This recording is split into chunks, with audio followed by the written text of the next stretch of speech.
A Florida sheriff's deputy, a mother of two, is... Okay. So,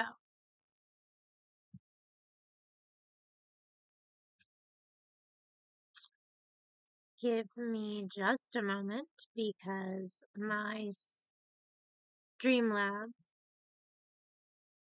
is acting up.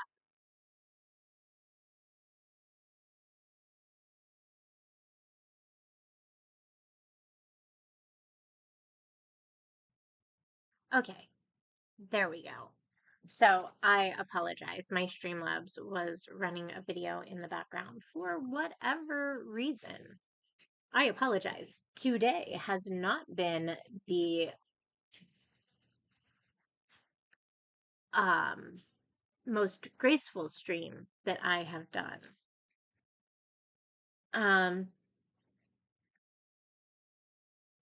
Just so everybody knows, I am a little overwhelmed from my week. But I am here, I am live, and I cannot guarantee that we are going to have a day. Ew, sorry, the dog. He wants to play. But we are clearly not going to have a live stream clear of faux pas today, as we've already had a couple since starting the live stream, which is all right. It just shows that I'm a human being and am flawed. I am going to go over day 3 of the Melody Ferris trial. I am also going to go over a CourtTV live stream that I had found. So I want to go over that as well. Give me just a second as I am trying to get into our control room.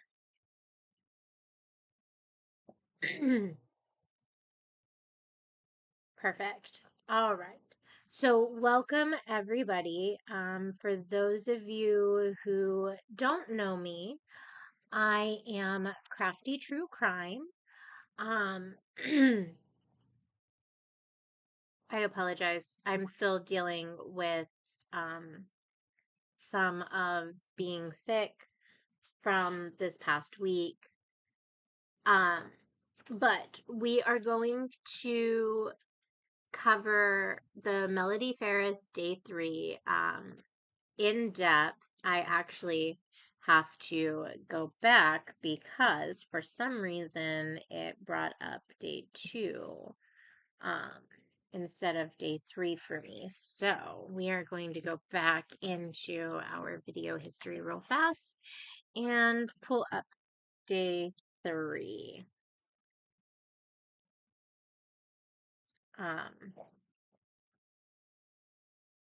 So give me 1 second.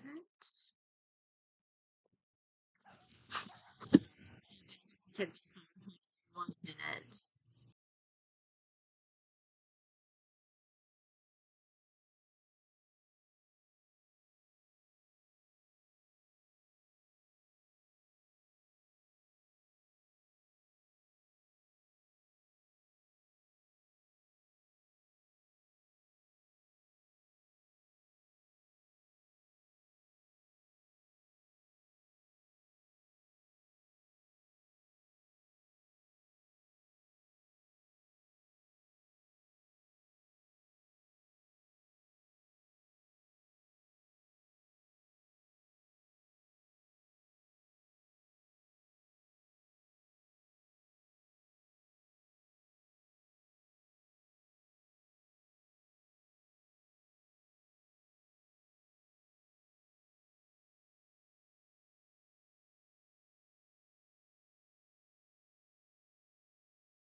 Okay, I have no idea why the dog was going absolutely insane. The kids aren't home yet.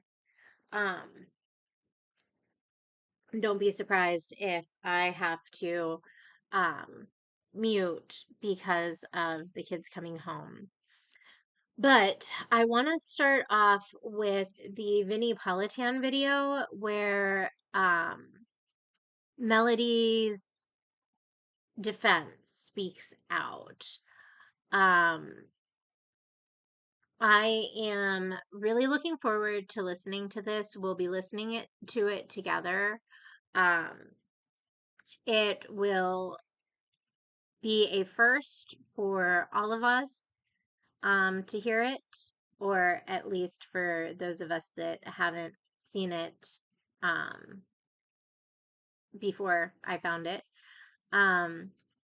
If you guys have any questions, please feel free to drop them in the comments below. I am going to go ahead and transition over to our video. And let's dive right in. I'm really interested to see what the defense has to say in regards to this case and how they felt that it could have turned out better, what they felt went right, what they felt went wrong. And let's see what they have to say. I'm really interested to hear everything from the defense's perspective.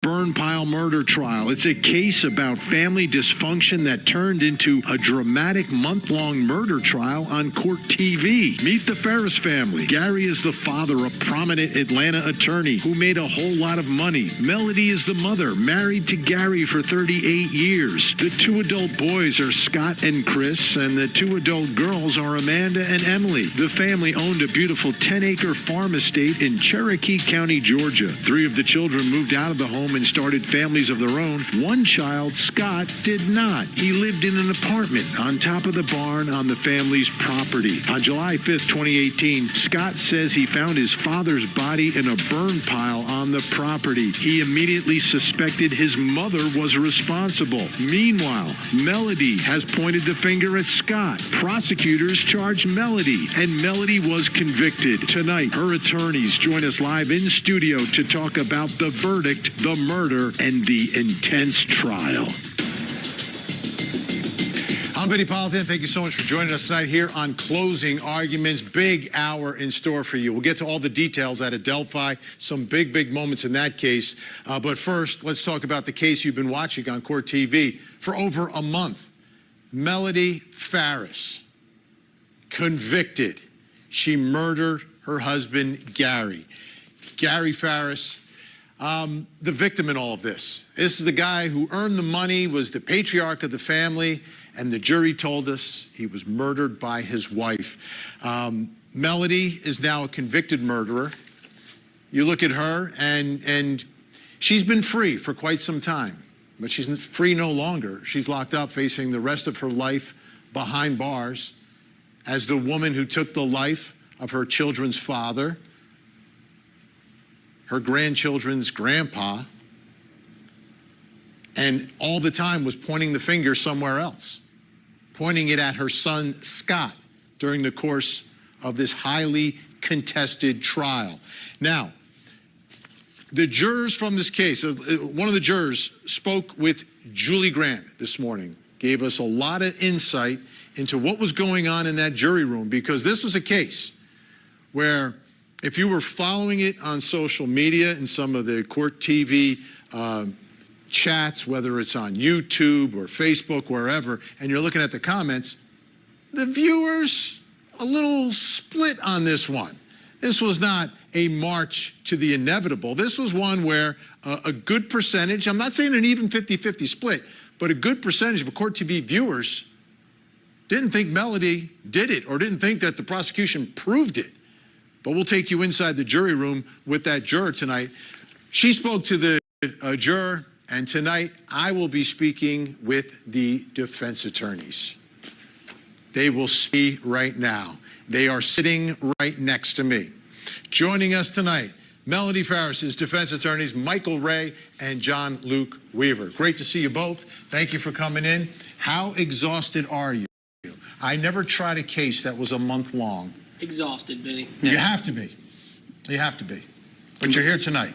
We're here. Okay. Only for you, Vinny. Yeah, that's what I heard. So I want to get right to this juror because I want to get your reaction to what the juror is saying about what they were going through in that room and what evidence sort of influenced them. Let's begin by one of the things that impacted this juror the most. Hate seeing ads? Here's how to get rid of them or get... Me personally, it was just the overwhelming, in my opinion, evidence that she was there during the opportune times for the murder and the cleanup, and that even though Scott had presence on the property during, those like between 12 and 6 a.m., it didn't seem like there was any kind of an opportunity. It didn't seem like there was any kind of a motive. So just all those things. For me personally, it was just kind of like that logical conclusion of if nobody else is here to do it, then who did? Motive and opportunity. So she's looking at the timeline. You surprised? Well, we talked to him yesterday, Vinny, and we spent a lot of time in the trial trying to exclude, because we believed it was kind of wrongfully presented at way too late to us, the geofence evidence that she's referring to. And the geofence is building the timeline for the prosecution. So when you say it's presented to you late, what do you mean? After the trial started. Oh, during the trial, We got it October 2nd while we were still in jury selection.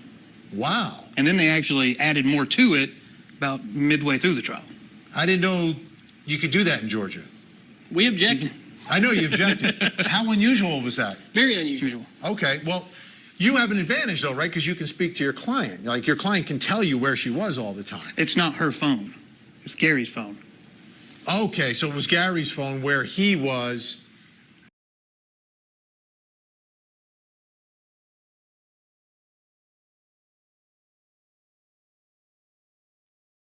Okay, so this is where I already see how convoluted this trial was.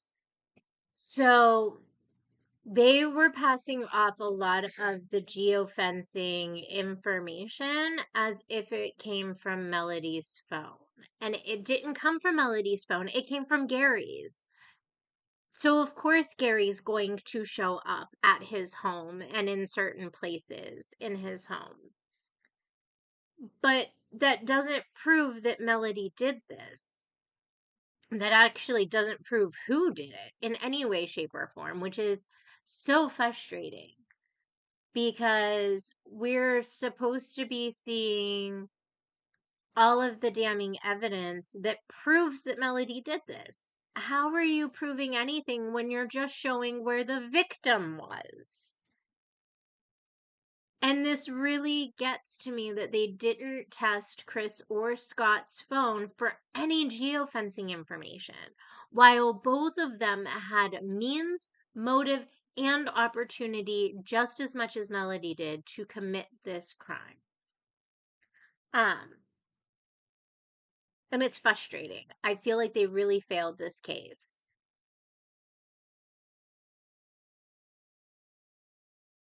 As opposed to her having the opportunity. So that's what you have a problem with. Was the timeline a problem for you guys? Because you're pointing the finger at Scott, right? So how did you see the timelines in this one? Well, after we got the new geofence information from their expert, who was Investigator Harris. So once we got that information, it didn't really change our timeline so much as the night of the 3rd, but it changed the timeline of the morning of July the 4th before Melody left to go to Lake Lanier. And before that time had just been a gap. There was just no evidence of anything going on at that point in time. Right. But you do have the advantage, right? Like you can ask Melody, like, where were you? Like, and she would remember that. I know you can't tell me about attorney-client discussions, but like, the defense does have that, like in their pocket. They can always speak to the defendant. That's true. You can. And she didn't testify, though. She did not testify. And if you remember, there was some testimony about that day, July July the 4th, going to Scott coming to the house first thing in the morning, getting the debit card, going to the bank, coming back, things like that. Let me ask you this. Like, so much of this trial was about family dynamics. Did you know Gary Farris? Because he's a lawyer in Georgia. You guys are lawyers in Georgia. You didn't know him? Never knew it. No. And so as you're uncovering what's going on in this family, what surprised you the most, or what was eye-opening about it? Because for us who were watching this trial, it was sad, obviously, because of this family imploding in front of us and watching it all. But for you, trying to figure out the truth and trying to figure out this case, what did you think of this family? We heard in the phrase kept being used throughout the trial from Chad Bruce. He used the phrase, the Ferris wheel, and that's been used, of course. I used it. You've used it. Yeah, we started to use it. It was their life for 20 years, and we spent so much time, and especially with the witnesses in the case, I thought, we got to talk about this, because the dynamic of this family, that they fought so much, I thought it was unique. It was painful to see, but it was also their normal. And I kind of I talked to Amanda about it, and she said, yeah, this was not everybody's normal. It was our normal. And it was, Melody and her kids, what's the nature of that relationship? Like, how would you describe it at this point? Because, At this point, or back in 2018? let's go back to 2018, yeah. Fed up with Chris and abusing Gary's credit card and bank accounts. Somewhat fed up with Scott, I would say, getting tired because they had talked about him. Time to get a job. It's time, eventually you're going to have to leave the barn. Because the kids are all grown up. Yeah. They're grown up. But he fought in Iraq, though, right? Yeah. It was Gary, too, and that's what we tried to lay out. Through the text messages that we showed, it wasn't just Melody. They were trying to build up this anger for Melody, but Gary would clearly say, give me back my credit card. Stop stealing from me. So it wasn't just Melody. It was clearly Gary. He was very upset. But are Gary and Melody at all, working together on this? Because I kept repeating the line that they had this 38-year marriage, but they're living on separate floors but separate lives, and having relationships with other people. What's going on between these two? They were literally, and this has been since I got on the case. I think it was June 2019. That's exactly what everybody said. It was like they are married, but it is separate. They live completely separate lives. All right, I want to play some more because this was, I think, was for this juror the big moment, and I think for a lot of folks was the big moment. And one of the reasons the folks who believed Melody did it, including the jury, after listening to this. Let's take a listen. Was there ever kind of something with the evidence that made you go, oh wow, this for me might have really tipped the scales of justice? Yeah, the phone calls. Rusty. Yeah, with Rusty. There was a lot of conversation that I felt, there was a lot of opportunity. I felt like she could have denied it. She could have been more clear that it was appalling to her and that she had nothing to do with it. But to me personally, I felt like they just were getting their story straight carefully because they were aware that they were being recorded. Right, they know they're being recorded.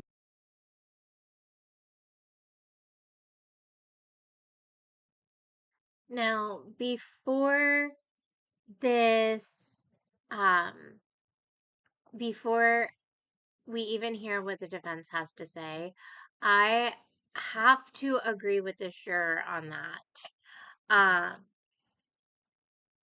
I truly feel that this juror hit the nail on the head, that it very much seemed like while reluctantly they were she was trying to tell Rusty more without getting into more. It seems like she was very carefully crafting the story. And I have to agree with the juror. That right there was the most damning phone call of all of this was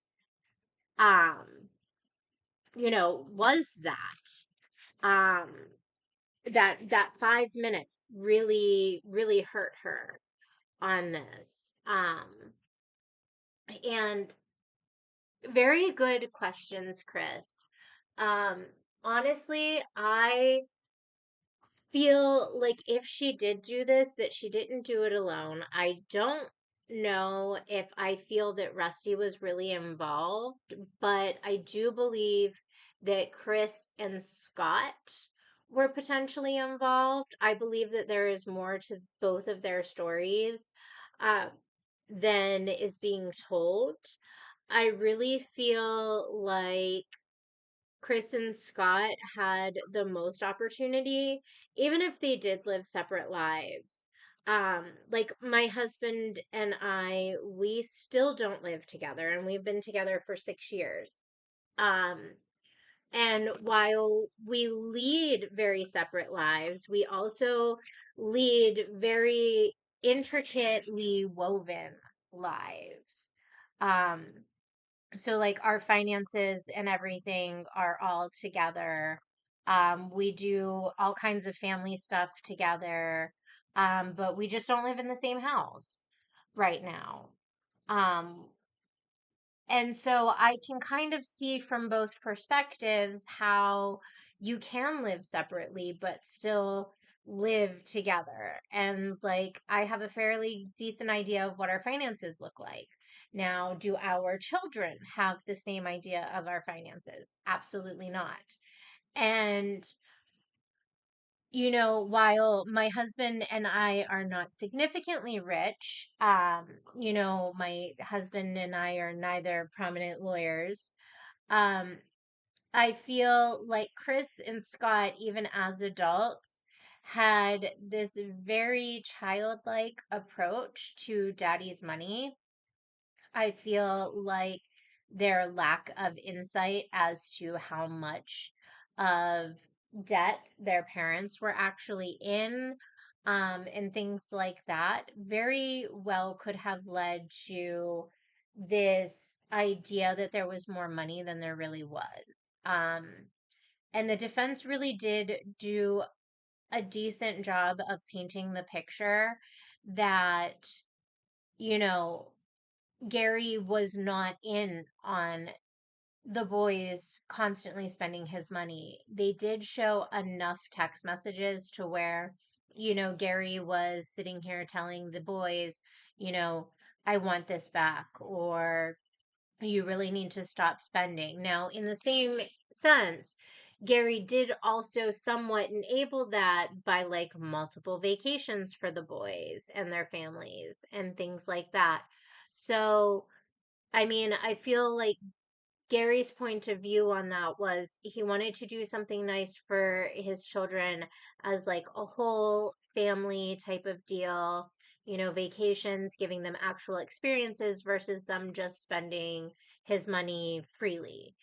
Um, and so I feel like he was trying to set up boundaries, and I feel like Chris and Scott potentially did not like those boundaries that Gary was setting up. Now, again, Melody had an intricate idea as to what their family's finances were like. And she even stated that the previous month, Gary had canceled his life insurance policy. So that means that there was no life insurance money for them to even try to go after at that time. Um, that significantly reduced the amount of funds that would have been there had Gary passed away. Um, and so while I don't personally believe that Melody was capable of doing this, I also feel like the lack of evidence really plays a part in that she wasn't capable of doing this, because I feel like her granddaughter and her daughter's stepdaughter would have noticed if something was up. I don't feel like it was enough time for Melody to be able to carefully dispose of a gun to the point where it would never be found. Um, there were no signs of a tarp. There was, um, like a lot of missing evidence that you would think. And even those blood splatters, it almost makes me think to some extent that they were potentially staged by whoever actually did it, just because of the lack of blood evidence. If Melody's trying to get Gary, who is significantly taller than her and significantly bigger than her, up from the basement, like, I agree with that, Chris. I grew up in the country. I grew up on 3.5 acres of land. I'm a John Deere girl. What can I say? I used to, be the one that fixed my mom's John Deere. I did all the oil changes and the blade changes, and yeah, I was that girl. Um, but even the Kubota really didn't have a whole lot of blood evidence.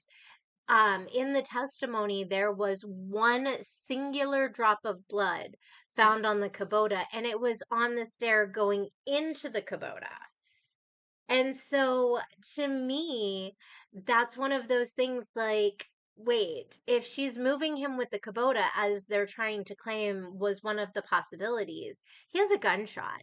Even if he's laying down, at some point, that bullet hole is going to leak. That blood, it takes time for it to pull, it takes time for the lividity to set in. You have to give the body a chance to realize that this person is dead and for that blood to really stop circulating. So there is a time period where almost any wound is going to bleed significantly. Um, Now, I have not seen any gunshot wounds to the chest, but I have seen the aftermath of a neighbor being shot in the foot. Um, and that was an excessive amount of blood. I actually went and cleaned up his front porch, the sidewalk, and the road with several of our other neighbors, when my one neighbor had been shot in the foot. Um, and so, like, and I feel also that if he had been moved with the RTV, that there would have been significant blood there as well. And I don't know about you personally, but I can tell you that cleaning blood off of anything porous is a pain in the ass.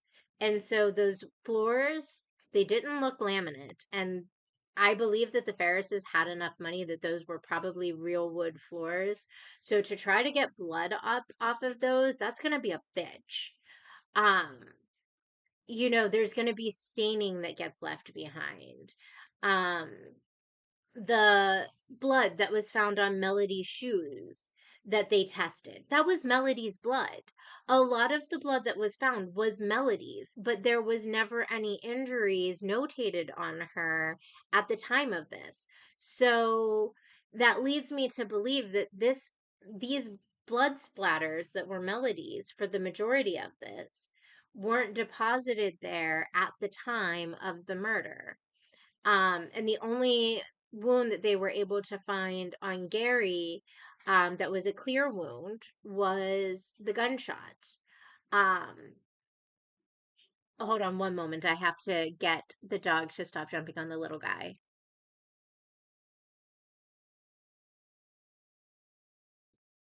All right, I apologize. My 7-year-old or 8-year-old, sorry, he'd yell at me. No, please, Chris, I'm enjoying this. So, was this a Kentucky judge sheriff situation? That is a very good question. I I was actually, so funny story. I work with Crime with Bobby, which is another amazing true crime creator, and he was actually covering when the Kentucky sheriff shot the judge, um, during my wedding in September. But so I really do feel like to some extent that this is very similar of a situation where, you know, the blind rage of one person who believes one thing. And in this case, I believe it was either Chris or Scott, um, where they believed that there was more money than there really was, that they believed that they would have more coming to them, especially with Scott saying that, you know, that he was going to own the farm at some point. Um, so I really feel like this is one of those situations where somebody was murdered out of the wrong information. And I kind of feel like that is the situation with the Kentucky judge and the sheriff. We haven't gotten all of the details from that, and I truly can't wait for all of the details to come out. Um, on that situation, I have been watching Truth and Transparency. They have a lot of information about the Kentucky judge situation. Um, I really highly recommend going over to Truth and Transparency. I'm going to have to add her to my list of socials. Um, but here is the crime community that I follow. As of right now, I will definitely be adding Truth and Transparency to that list. Crime with Bobby is on there. He does also have some information about the Kentucky judge and sheriff situation, especially from when it first happened. So definitely go check out Crime with Bobby. He has a lot of information on that. Melissa Jade covers a lot of Wade Wilson, Letitia Stout. She covered some of the Leilani Simon stuff. Allie Erickson, she has covered in depth on the Leilani Simon case. She has covered in depth of the Letitia Stout. She was also covering Letitia Stout's jail phone calls, her kites, all of that. So these are just three of the amazing creators that I tend to follow. Definitely go check out Truth and Transparency for more of the Kentucky judge situation.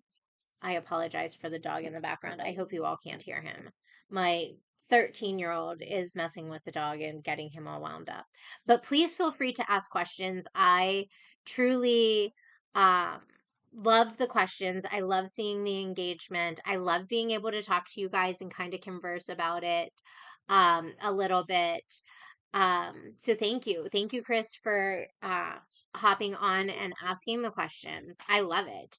We're going to see what the defense team has to say as far as what the juror had to say about this 5 minutes of phone call that the jury was really looking at. But I agree with the juror. There was a lot that really made this 5 minutes look really, really bad. And I have been one of those people that since day one has stated I felt that there was reasonable doubt. Now, I could never get past the just reasonable doubt to say that I 100% feel that she's innocent or I 100% feel that she's guilty.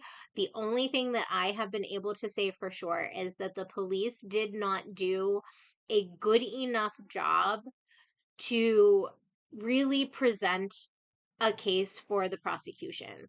There was a lot of DNA evidence that was not tested. There were missed opportunities for geofencing and data dumps on both Chris and Scott Ferris's cell phones. Honestly, I feel like they should have looked into Rusty's cell phone and his geofencing information. I also find it very weird that, Scott Ferris lost his 38 special. It was stolen in Cleveland after he got home from Iraq, but he never reported it stolen. And it's very strange that the gun was never recovered in this situation. So it's just another one of those many things that just does not look good for Scott Ferris.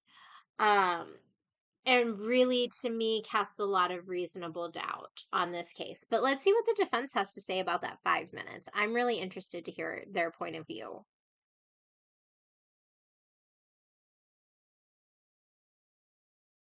Recorded, but as we listen to it, and I think this is another overall issue with Melody, is her demeanor.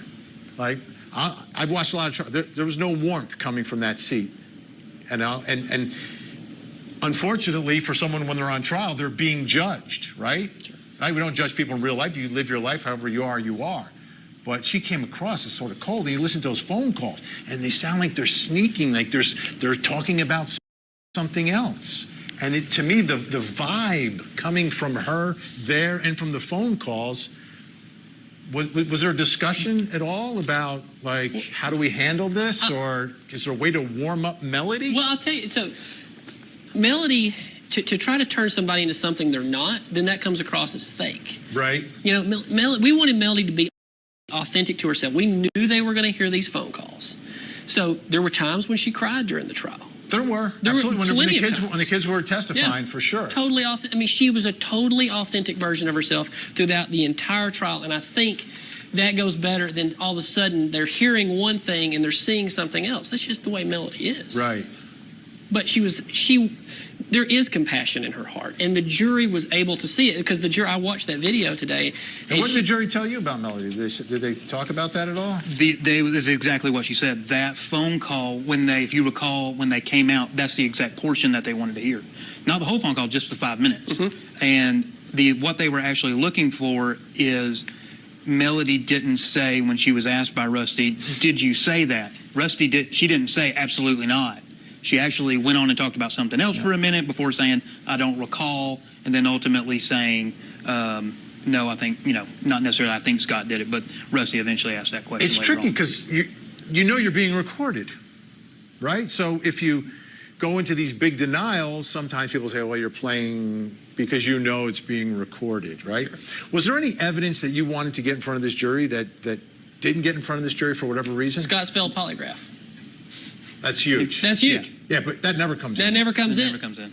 Never comes in. A lot of my cross-examination, though, of Scott was from the polygraph interview, just to see how he would react, to try to trigger those memories. I was walking a very fine line, and I knew that. Jeffrey Fogus, he stood up and he objected fervently to me even getting into it.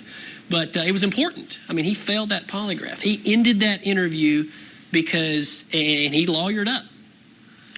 That is critical stuff that never got to be in front of this jury.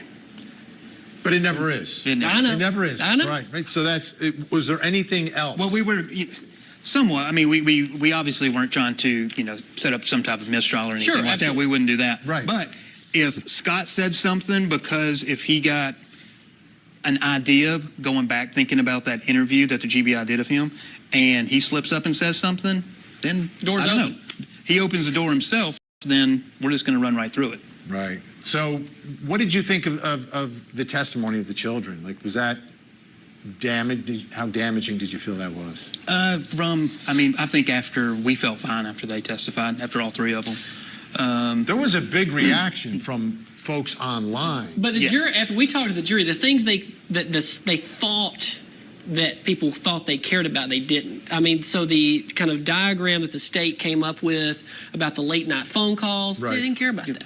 Nope. They didn't care about that. They cared about the timeline. They cared about the geofence and some of the phone calls with Rusty, but not even all of them. They said, we didn't care about all that other stuff. So this trial that went on for a month, I mean, if they could have somehow honed in on it, it could have been so much shorter. Could have been shorter, yeah. But so as you're going through the course of the trial and trying to read where you are, take us behind the curtain a little bit here.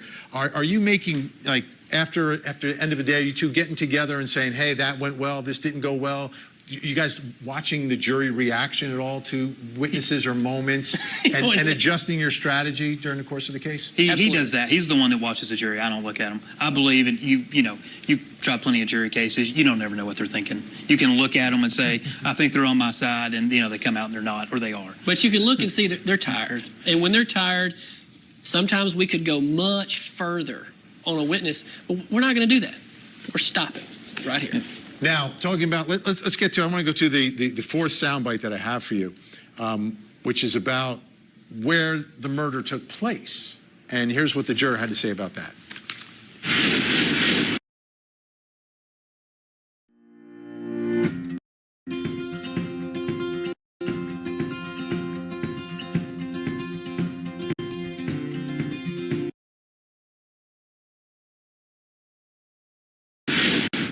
For me personally, It didn't matter whether or not it happened in the house or it happened in the yard. I didn't really care where it happened. I feel like the house showed evidence that something happened in the house. But I personally think that it's not difficult to imagine that she could have moved the body. When we got out to the site, it felt like it was a bit steeper than it looked in the pictures. I know my own personal strength. I know I'm a bigger lady than she is, but I don't have any mental reservations. If I had to move something with everything available, I would have figured out a way to do it. All right, so this, and then we're looking right now at the video of where the burn pile is and the slope.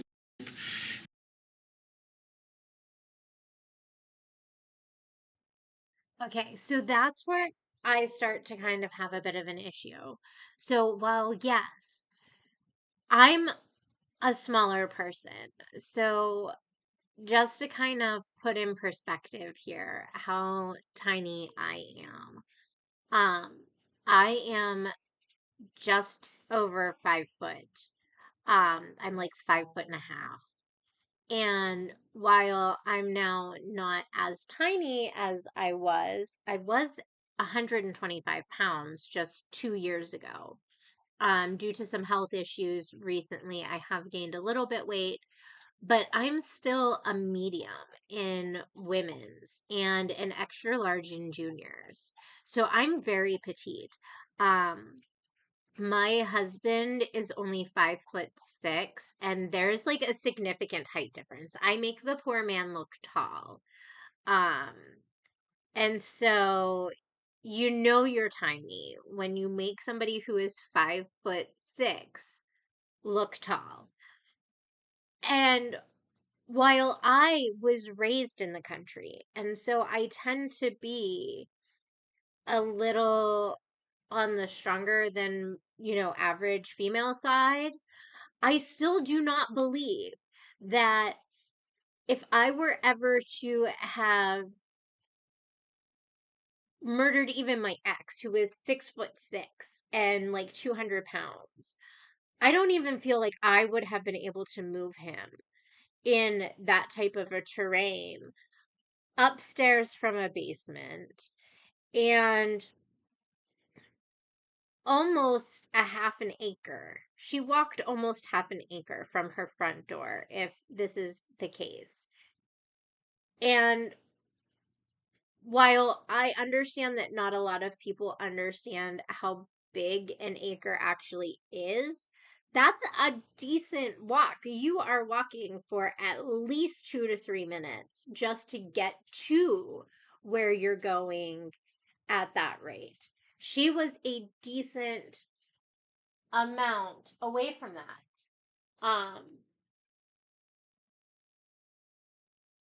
Alyssa, are you messing with the dog? Sorry. Um, and so yes, like I don't feel that a woman who is 5'5", weighs roughly the same that I do, is going to be able to move her 6'4", 300-pound husband that far without help. And I still believe that even if she's using everything to her power, she could be using the small little trailer that we saw. She could be using Loki, go get a toy. Loki, toy. Toy. Loki, toy. Sorry. Give me 1 second to deal with the dog.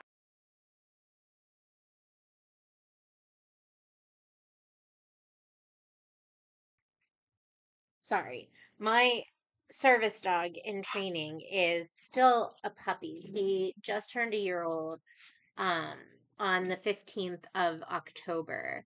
And so he is very much energy driven and being a little stinker today, especially since the kids are. But this is what I think that juror is not understanding, is that there is such a lack of evidence. And that's what bothers me the most of this case, is the lack of evidence. Again, I have personally cleaned up blood from a shooting. And if you guys have been following me since the beginning of this, You guys will know that we recently had a shooting out behind my house just 2 to 3 weeks ago. Um, and so this is something that I do kind of have a decent amount of experience with. And I don't say that to brag because it's not something to brag about. It's sickening that people care so little about human life, that, this stuff happens fairly regularly. But, like, the lack of evidence is what's getting to me the most. Um, and it's really, there would be a lot of evidence for somebody like that. Um, I don't know. Can you get past the lack of evidence? I mean, I want to hear how many people have been able to get past the lack of evidence in this case.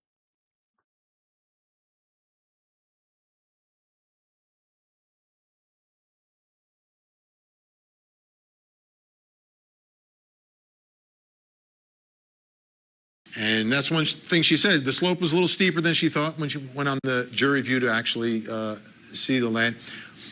How important, this was a big issue for you guys, right? Because the prosecution saying he's murdered in the house and then somehow gets to the burn pile. He's over 300 pounds. She's a $120. And that's just, the math doesn't work there for moving that dead body. Correct. But this juror didn't care because, and that's basically what the prosecution argued, right? You can use an ATV, I mean, I had someone online saying, well, maybe they used one of the horses or something. Like, no one knows. Yeah. Why don't we know that? Why don't we know that? Michael, talk about the crime scene. Yeah, I think it would be because of the crime scene. I mean, essentially, when they got there, we were actually talking to Detective Hayes afterwards, and, when he was talking to the jury, he was more of, we just thought we were going to go, that it was an accidental death and all of that, and it wasn't going to be that big of a deal. And there are people trampling through the crime scene. They drove the crime scene truck through the backyard, and then nobody investigated it. They investigated the burn pile inside the house, and then they left it out. Nothing in between the house, nothing in the front, the barn. Things were just completely left because no one was in charge. Literally, they would look like right here on the floor in front of this table, but they wouldn't look out on the table or on the couch. They looked for nothing. Yeah. Just right there on the floor. So, what did you think the blood was from? Dog Or bite. the luminol. We had evidence that there was a dog bite, and Amanda testified to that the week before he was bit by Molly. Yeah, on his ankle.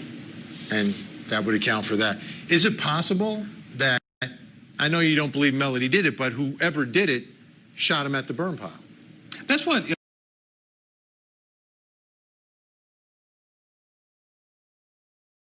Okay, so how do you guys feel about the dog bite comment? I know that Amanda did testify to there having been a dog bite. Do you think that that could have been where the blood came from? I don't know exactly what state the blood was found in. I don't know how dried or wet um the blood was. I kind of wish I did, because that would kind of help me determine a little bit better.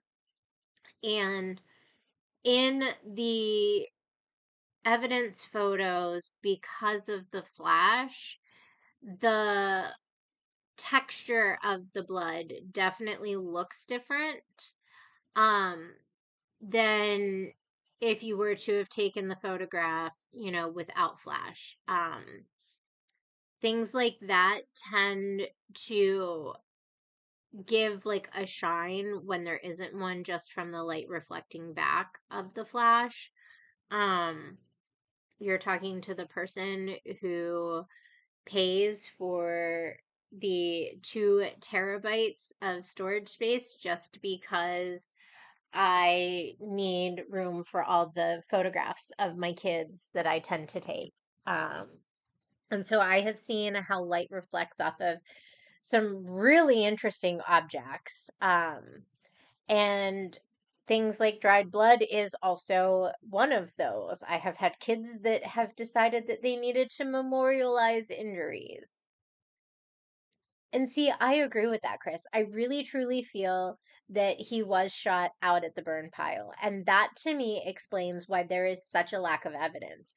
But there is still the other question of when my neighbors would burn stuff in their burn piles, we could smell it. So why was nobody reporting the fact that they were able to smell a fire until the 4th into the 5th? Like, I feel if they had the timeline correct, that the fire would have been started on the 3rd. And the only incidences that you hear of a fire burning is the 4th into the 5th. And so you can also smell a fire burning from a decent amount, at least a half a mile, if not farther in the country. I know I used to be able to smell one of my neighbors who would be burning stuff at their house on my running route. And they were just over a half a mile from my house. They were about a tenth of a mile past that. And that's a very distinctive smell. And how could you not? Yes, you would smell like barbecue on the 4th. And that makes sense that you would smell like barbecue the 4th into the 5th. But even from what they said, like in order to cremate the remains without adding any additional, um, you know, um, oh, what's it called? Crap, I can't think of it. Fuel to the fire. Jesus, God. Um, my brain today does not want to words, especially with the dog being a pain. But so without adding extra fuel to the fire, like they couldn't really smell anything other than potentially citronella. Um, which while citronella will burn, you would still have to get it to over 1,000 degrees to cook a body that long. And I mean, there was cremation to this body, and they were saying that the 280 degrees that the body was found at on one side of the burn pile wouldn't have been enough to cause this kind of damage unless it was over the course of multiple days. And again, they didn't state any evidence of having actually found additional fuel added to the fire. Um, no gasoline, no kerosene, um, no petroleum-based products that they could find. Um, and again, there was no evidence of citronella, so the citronella comment that one of the officers stated that he smelled, even he admitted that it could have been something else, that they just had not tested for. Loki, get your toy, honey. Give me 1 minute. The dog's acting up again.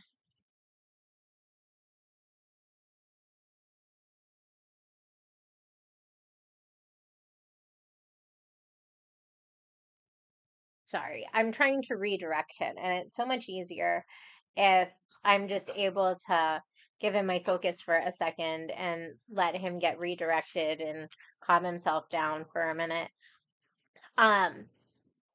But yeah, like I don't know. There's just a lot of gaps in the evidence that I feel had law enforcement processed the scene like they should have, then prosecution wouldn't have so many gaps. To some extent, I feel like the court was right to refuse the polygraph results as much as I would have loved to have been able to hear the defense ask questions on that because I'm trying to get the polygraph results in my FOIA. I still haven't heard back anything, so what I was going to do is over the weekend, um, I was going to just reach out, reiterate what I was looking for in my FOIA, and hope that my email didn't get lost over the election week. And I'm hoping that they'll give me the polygraph results, because if they give me the polygraph results, we're so going over those. Just because I want to see, like, what questions was he asked? What parts did he fail on? I feel like that could potentially give us a better idea. And please, anybody who deeply feels that, you know, Melody is innocent, don't go harassing the Ferris children. They have already dealt with enough. Even if Scott and Chris did do this, um, you know, their sisters don't deserve any of that vitriol, um, and things like that. And it would just make the trauma of losing their father that much worse. And you know, I was really hoping that the jury would come back hung, even after they were sent back on the Allen charge, because I feel if they have to put if they have to put the family through another trial, that at least it would be because people saw that there was some sort of reasonable doubt, versus them having to come back because there was a strong chance that Melody was innocent, um, and she had been wrongly convicted. I feel in some ways having to go back through something like that and realizing that the murderer of your parents still hadn't been found would be equally traumatizing, or even more so. So, you know, in some ways, I was kind of hoping for the hung jury to show that there was at least reasonable doubt and give Melody a slightly different trial. Um, I don't want to say fair, because I feel like she did get a fair trial, but I feel like the defense rested too soon, and I feel like they should have continued with their additional week, like they had originally planned. And with that, we're going to see if they happen to talk about that in this video, because I'm kind of interested to see, like, did they do it just because the jury was clearly getting tired and overworked, or did they do that because of the election and they just wanted it over with? So we're going to see what they have to say. I'm going to stop talking now, and we're going to see what the rest of the video holds. When we were reading the stuff online, that's what people keep saying, and that makes the most logical sense. Shoot him at the burn pile, he falls in, that makes it simple. Then you get to the issue of, then why is there a bullet in the house?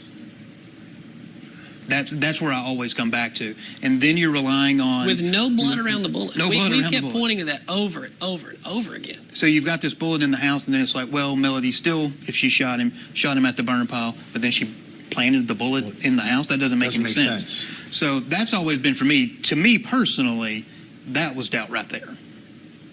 So when you looked at this jury, when you did the jury selection, right? You go through, you're in Cherokee County. Every county has their own sort of vibe. Sure.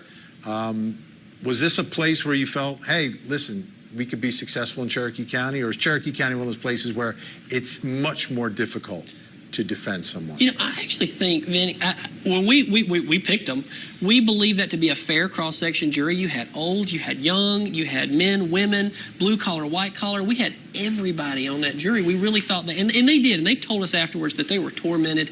They would go home, they would have nightmares. They worked diligently. They're terrified of making the wrong decision. So at the end of the day, it made us feel better as attorneys that they worked on this case. They worked through their thoughts. We disagree, obviously, but Cherokee County in itself, I believe, is typically a good place to have trials. They're people that question the government. And for a defense attorney, that's good. That's good. And I've seen that start to happen around the country now.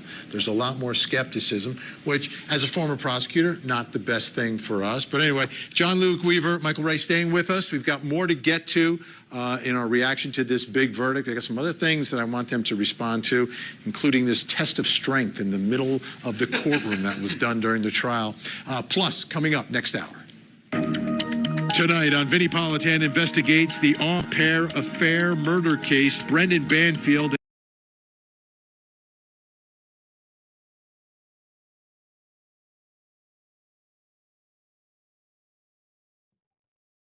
All right. So, um, they mostly get into some of the other cases with that. But what I am going to do is I am going to switch over here for 1 second to the other video that I have. So let's see if I can bring that up. Because this video is the juror video. And so I want to bring that up. I want to watch that one in its entirety too, instead of just little bits and pieces of it. And then we'll jump into day 3 of our deep dive into the trial. I know most of you stated on my Facebook that you guys are considering going back through the trial. So instead of doing the other video that I had set up that was days 1 through 20 all in one video, I decided that we'll just keep the deep dive that I've been doing into each of the days, and I will go ahead and work off of that and continue to deep dive. So know that through some of day 3, there may be gaps where I don't do a lot of talking, just because it's some stuff that was reiterated by additional additional witnesses that were already on the stand. And so I don't want to keep reiterating a lot of the stuff that I've already said. Feel free to go and look at the other videos on days 1 and 2. There's a bunch of them. And let's see what the juror had to say about this case and about the effect that this case had on the jury. I'm honestly hoping that more jurors come out and speak out about their experience. And this is another one of those videos that we're watching together. I have not watched this yet. So my reactions are going to be the initial reactions that you see me have to the video. And, they're not pre-thought out, pre-planned out commentary on this video. Don't forget to like and subscribe if you haven't. If you enjoy the commentary, the back and forth, if you enjoy the videos on this case, feel free to share, like, subscribe. I do these several times a week. I am trying to do them more, but the last couple weeks have been really busy. With my husband and I having gotten married a little over a month ago, and then there having been a car accident and all kinds of fun stuff. It's just been busy, trying to catch up on everything. And I appreciate everybody being here. I appreciate everybody's support. And just remember, I am also waiting on the Verzi case. We are working on what I can receive from the Verzi case, what I can't receive from the Verzi case. And I am still anticipating being able to be in the courtroom for the Verzi trial in December. So I will be giving quick little updates from my phone on the lunch breaks and stuff like that. Again, on Thursdays and Fridays for the Verzi trial. I will have to cut those days short, and on Fridays I won't be able to be in there at all, just due to my husband's work schedule and the fact that I have to get the kids from after school on Thursdays. But without further ado, let's see what the um let's see what the juror had to say about being back in the jury room and how deliberations went.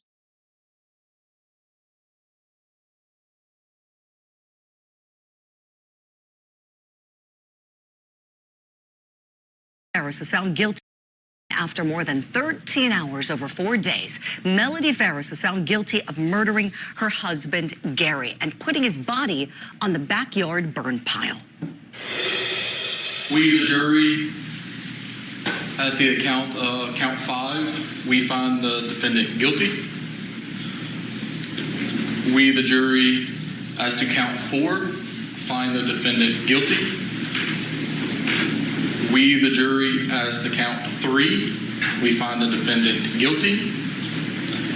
We, the jury, as to count 2, find the defendant guilty. And we, the jury, as to count 1, find the defendant guilty. Both Scott and Chris Ferris broke down as that verdict was read. And Melody Ferris's attorneys, we know, pointed the finger at Scott, claiming that he was the real killer. Melody Ferris is looking at life behind bars now. Her sentencing set to happen in December, most likely. And this morning, we have a very special guest we're so pleased to welcome here on Opening Statements. One of the jurors who heard the Burn Powell murder trial, juror Bethany. Bethany, good morning to you. Thank you for coming here today. Thank you for having me. So let's start with what influenced you the most hearing this case?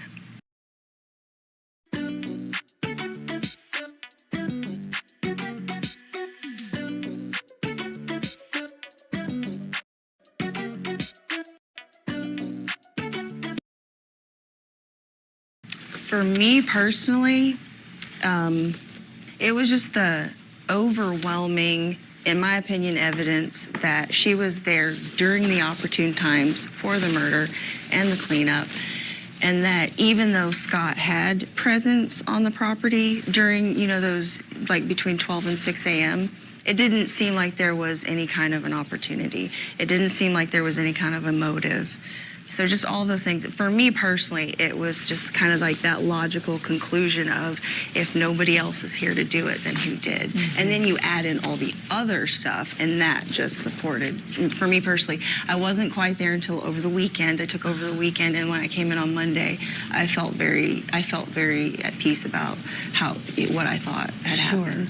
Was there ever a moment that you would say was pivotal? Was there ever kind of something with the evidence that made you go, oh wow, this for me might have really tipped the scales of justice? Yeah, the phone calls. With Rusty. Yeah, with Rusty. There was a lot of conversation that I felt, there was a lot of opportunity. I felt like she could have denied it. She could have been more clear that it was appalling to her and that she had nothing to do with it. But to me personally, I felt like they just were getting their story straight carefully because they were aware that they were being recorded, so yeah. Sure. Bethany, being on a jury like this, obviously you're instructed not to look at any social media, watch any media about it, all of that. So perhaps unbeknownst to all of you, maybe you've found out now that the verdict was in. I don't know if you looked at it, but there was a great debate going on for the duration of this trial. Tell me, what do you think? Let's start with, what do you think happened? Because there were debates about who was the perpetrator, debates about how the killing happened. What's your belief when it comes to how Gary Ferris was murdered and how he got on that burn pile? I think that, first of all, I thought that it was odd that she left out the part where at least his phone traveled to a restaurant. So I think at some point while he was gone, the plan was decided to be executed. And then when he gets home, it happens. For me personally, it didn't matter whether or not it happened in the house or it happened in the yard. I didn't really care where it happened. I feel like the house showed evidence that something happened in the house. But I personally think that it's not difficult to imagine that she could have moved the body. When we got out to the site, it felt like it was a bit steeper than it looked in the pictures. I know my own personal strength. I know I'm a bigger lady than she is, but I don't have any mental reservations. If I had to move something, with everything available, I would have figured out a way to do it. Like, that was not a stretch for me at all, the movement of the body. And I've forgotten.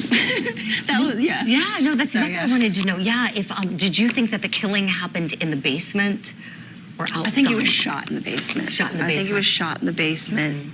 My mental image of it is he made his way outside to some degree, and then he died, and she used equipment, or she just used gravity to get him down into that burn pile. What about the track? Oh, go ahead. Oh, that was another thing that was a huge problem for me, was the fact that if not her, then somebody else did it. If somebody else did it, how are you unaware? That was a huge thing. Being completely unaware of shots fired, a body that size being moved, a body that size continuing having, I believe the fire had to be tended to. Somebody had to tend to it. Sure. And I don't see that happening without her being aware of it. Sure. Especially since she's up on the phone till 2 o'clock in the morning. Right. Bethany, I want to play a clip for you of when you all were deadlocked on Monday, that moment where the judge made that announcement and everybody watching this trial, engaging in the great debates online was going, oh my goodness, they're going to go back in. Let's take a look.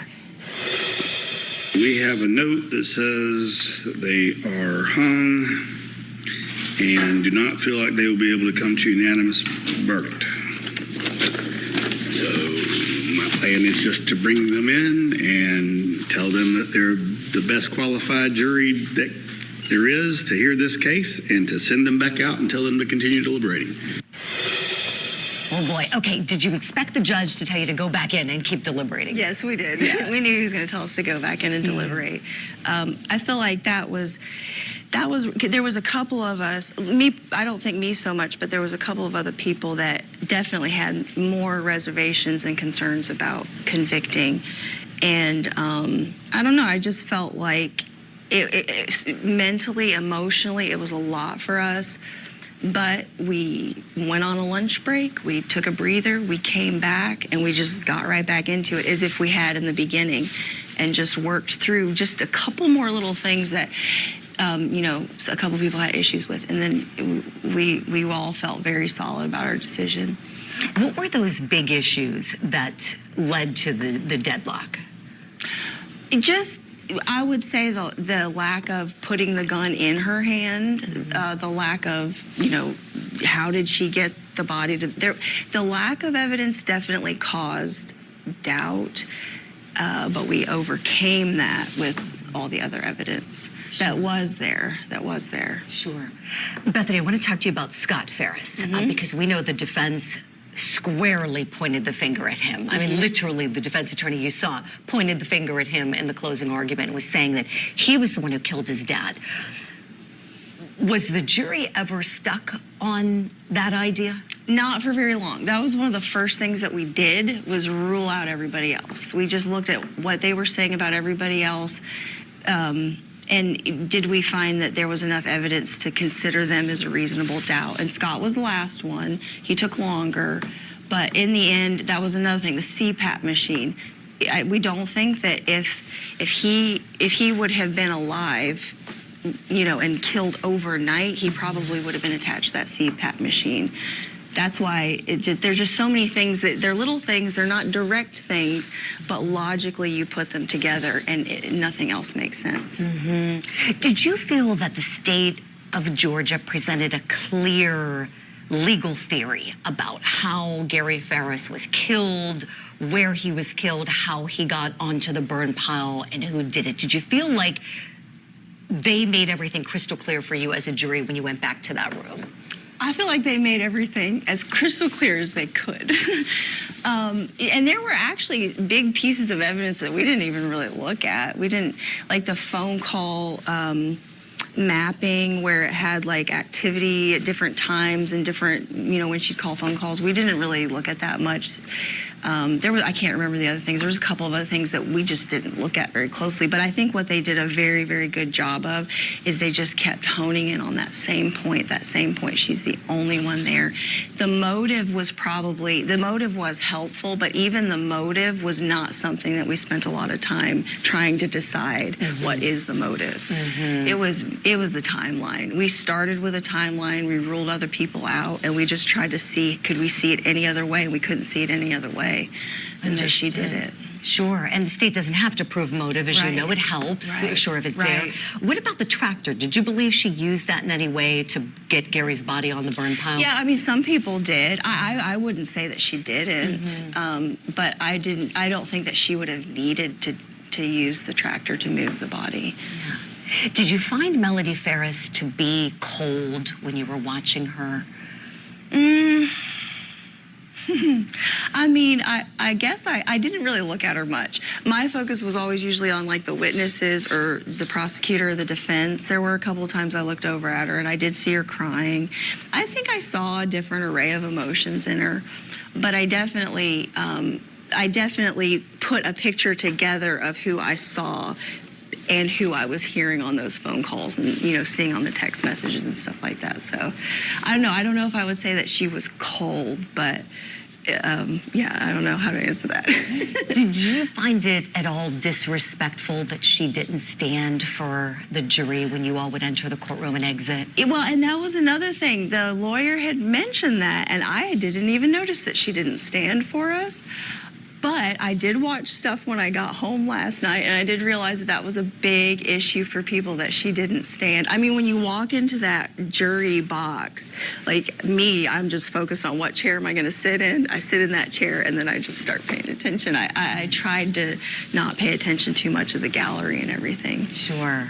What a great juror you were, and your colleagues on the jury were. I mean, you all took this case very seriously. You didn't rush a verdict on a Friday for the weekend. You all did a fantastic job, and that's really what anyone can ask for, is just to go through the evidence, take it seriously, uphold your oath. Would you do it again, Bethany? If I had different circumstances in my life at the moment, I probably would, but I'm going to probably take the rest of the week off to just relax. Atta girl. Debrief. It's mentally grueling. It really is. Mentally and is. physically, too. You're sitting still. Right. Yeah. Oh, well, Bethany, it was wonderful having you on opening statements. Thank you for coming so in much. this I've had a morning. fun time this morning. It's been wonderful. On Miro, teams work faster on the new Innovation Workspace.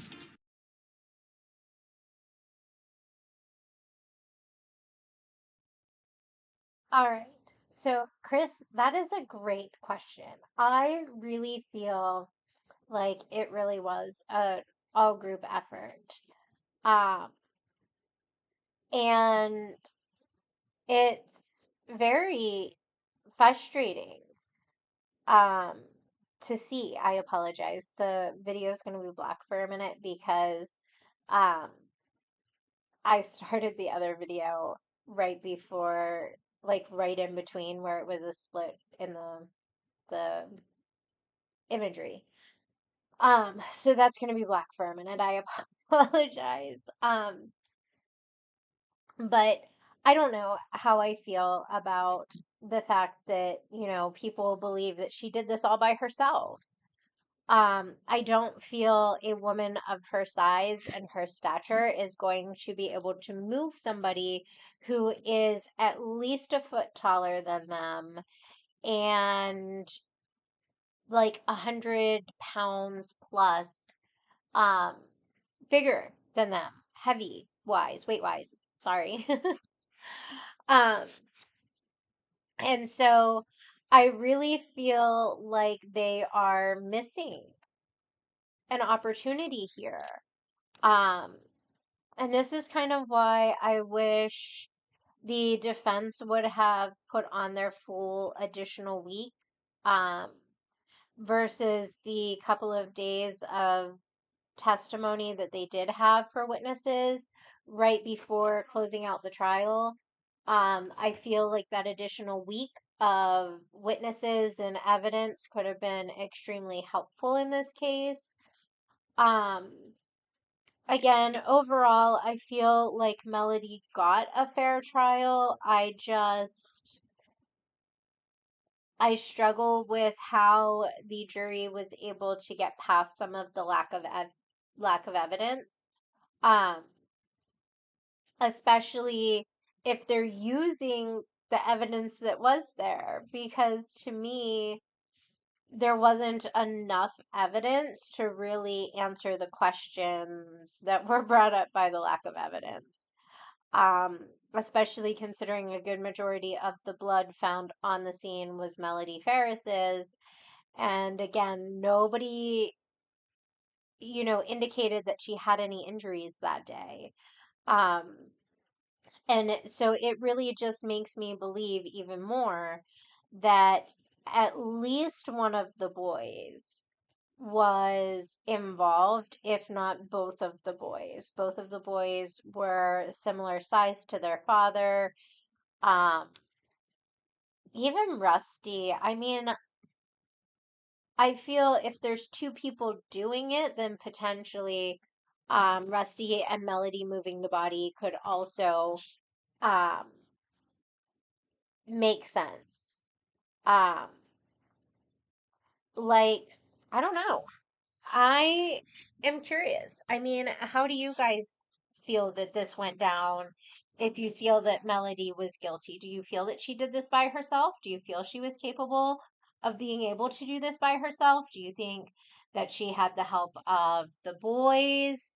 Um, do you think she had the help of Rusty? Um, how do you take even Martha's testimony where they had a 38 missing? Um, I'm curious. There's so many unanswered questions, and as those of you who will follow me will find out, is I absolutely despise unanswered anything. Um, Sorry if you heard the dog dish. I was tossing the dog's toy and it landed directly in the dish. Um, but yeah, I don't like unanswered questions. Especially in criminal cases, because unanswered questions means that there was evidence that was obviously missed. Um, I feel so bad for Martha, to be honest.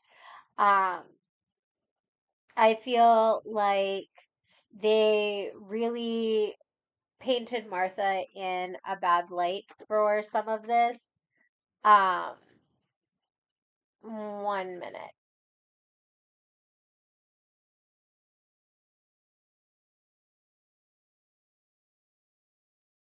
Sorry, the dog's getting into the laundry basket.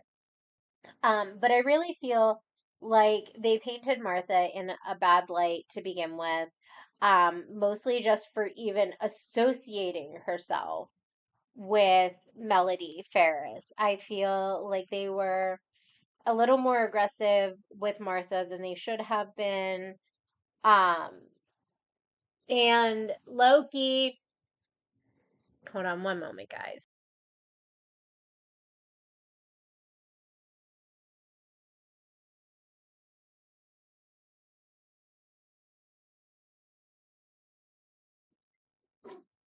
I don't think I've ever had a dog so aptly named as Loki.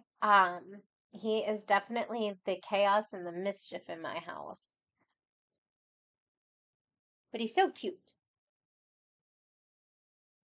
Um, but yes. So, you know, I feel bad that she got drugged into all of this, especially when, Melody used the guise of going up and spending time with Rusty as to also help Martha. And I understand that she did a lot to help Martha. Um, but I feel to some extent that Melody was just using Martha um, as an excuse to be in Tennessee at the time.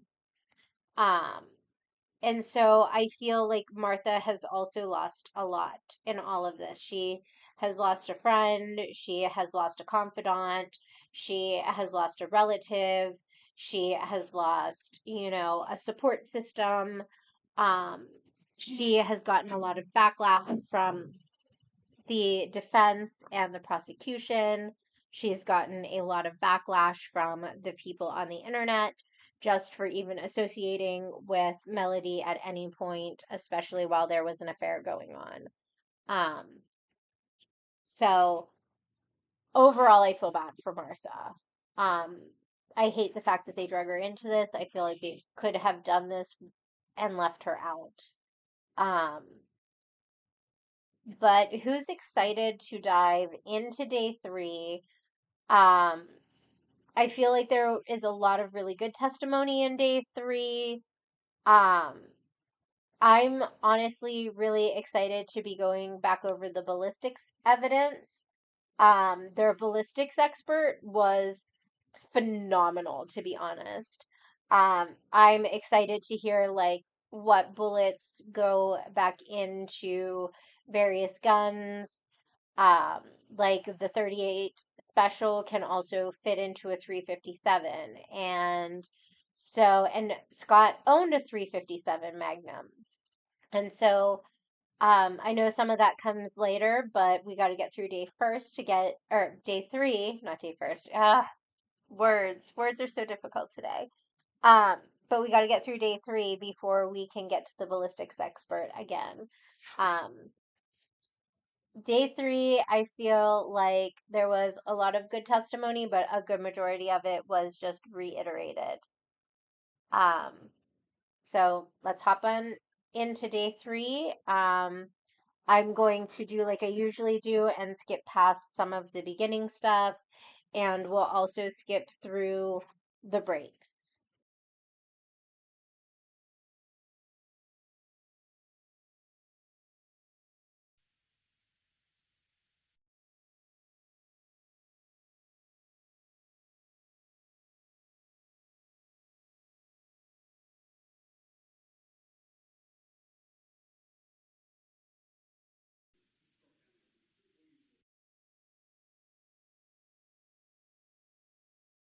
The DraftKings Casino app. It's got something for everyone. Like tons of slots. Come to Papa. Table games.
You seem to have a love for crime scene investigation, correct?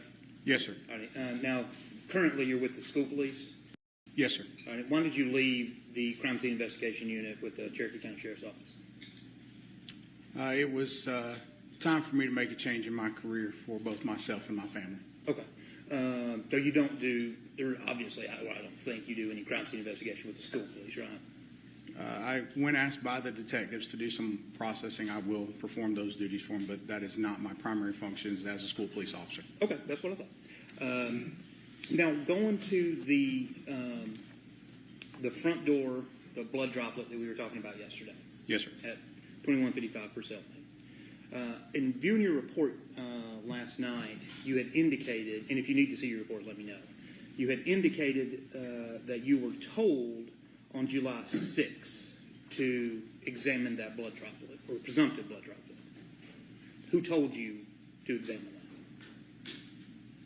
that? I was either Lieutenant Ballard or Lieutenant Clark. I don't recall which one, but I was asked to go in there and take a look at those. So, to the best of your knowledge, neither you nor Miss Thrasher, one of the other crime scene techs, discovered that blood droplet. I did not discover it. I can't say what CSI Thrasher saw. So, and you don't know exactly who discovered it? Correct. Okay. Now, I want to talk just a little bit about Blue Star and how, when you order it, how does it come? So Blue Star is ordered in sets of 2 vials. They come in a tablet form, and then we mix those as needed for use, and then we use an aerosol pump sprayer to distribute the Blue Star across the substrate that we want to process. Okay, and what do you mix Blue Star? So you got these tablets. I'm assuming you put them in the pump sprayer, and then you have to put some type of liquid in it, correct? We use distilled water. Okay, so you put distilled water in it, not sterile water. We use distilled water, yes, sir. Distilled water, okay. Now, the reason you use distilled water, distilled water, the reason you use that is because it doesn't have any organic or inorganic materials in it, correct? Correct. Now, to the best of your knowledge, back in 2018, when you was the pump sprayer that you used solely dedicated to using Blue Star? It was. Okay. And to the best of your knowledge, was it used for any other purpose? No, sir. If there was any testimony that sterile water was used to mix Blue Star, that would be incorrect. If they're referring to distilled water as sterile water and they're mixed using terms, then I don't know what their testimony would be. I know we use distilled water because we buy it in gallon jugs and keep it sealed on our crime scene truck. Okay, so the distilled water is on the crime scene truck along with the spray bottle? Correct. Okay. And you use that same pump sprayer when you tested the RTV, the tractor, and the towel that we were talking about yesterday? Yes, sir, because it's solely used for our Blue Star application. Okay. I don't have a photograph of the bottle or anything like that. Is it clearly marked that that's the only use of it? Well, I mean, it's what we tell it's used for. We don't use it for anything else. Okay, but like my question is, like, is it marked? Like, does the bottle, like, have some tape on it that says Blue Star only? No, sir. Okay, so it's just a clear plastic pump sprayer? Well, it's not clear, but it's okay. Used for Blue Star. What does it look like, though? That's my question. What does it look like? It's an HDX pump aerosol sprayer that you can find at Home Depot. I was about to say, HDX, that's the Home Depot brand. Mm-hmm. Okay. But it's not marked in any way that it's solely used for Blue Star, to the best of your knowledge? It is not. Okay. Now, with the tractor, I think everybody knows now what the tractor looked like. Because you examined the tractor at the jail, at your crime lab. Yes, sir. Correct. All right, so you didn't find any evidence of any blood in the bucket of the tractor, correct?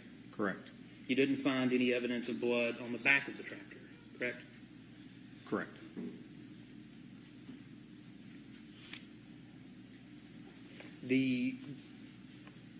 What we were looking at yesterday, the Blue Star of the, and Judge, if you will switch on the TV.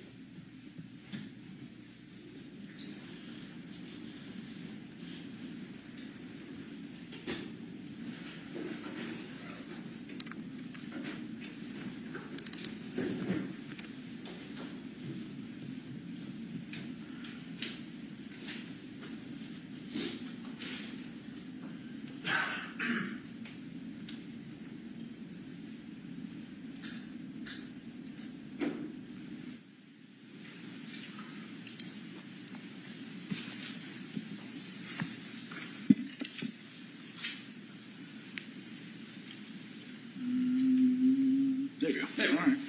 Showing you shot 246. Now, this that you indicated to the jury yesterday indicated the presence of what I believe you testified to mammal blood. Because that's what Blue Star reacts to, correct? Correct, mammalian blood.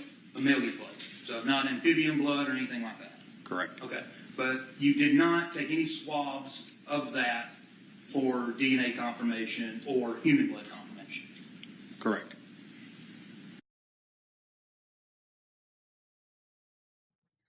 Okay, so this is where I started to have a lot of doubt in the prosecution's case. as far as this case went because, you know, this is really where you start to see all of the evidence that they never tested start to have a breakdown. Um, you know, outside of presumptive testing, that these blood splatters were mammalian blood and only mammalian blood, you know, it leaves a lot to be desired. Um, it really leaves a lot of questions. Why didn't you test this over, you know, other spots? Why did you only do the presumptive testing? Was it because there was a lack of blood, or was it because it was too dried, or it seemed degraded in some way, shape, or form? Like, I guess if I had some sort of explanation as to why a lot of the evidence was not actually tested, then I would feel more confident in the prosecution's case. But starting here at this testimony is when a lot of the officers start to say, oh, well, I was tasked strictly with this job of this person, and that was it. I was not to do anything more. And the rest of that was, you know, tasked to somebody else, and I don't know who. And so there really was a breakdown in communication and direction at that site. Um, and so I feel like you can't properly, um, you know, look and gather at evidence and properly evaluate evidence if you don't have a clear line of communication and you don't have clear boundaries as to who's supposed to be doing what and when. And this is the point where that evidence really, really starts to break down, and you see a lack of actual command and supervision going on at that site. So pay close attention to this. Let me know what you guys think. I am going to have my phone on me. I am going to take the dog to the bathroom real fast. I'm going to hope that he settles down. So I'm going to play this next part while I'm taking him to the bathroom. I'm going to listen, just so that when I come back, I can give some commentary on it. I will also be messaging from my phone, so you guys will see Crafty True Crime, in gray in the chat. That is also me. That's just me on my account that is not doing the actual live stream. Um, and I will talk to everybody in roughly 5 minutes-ish.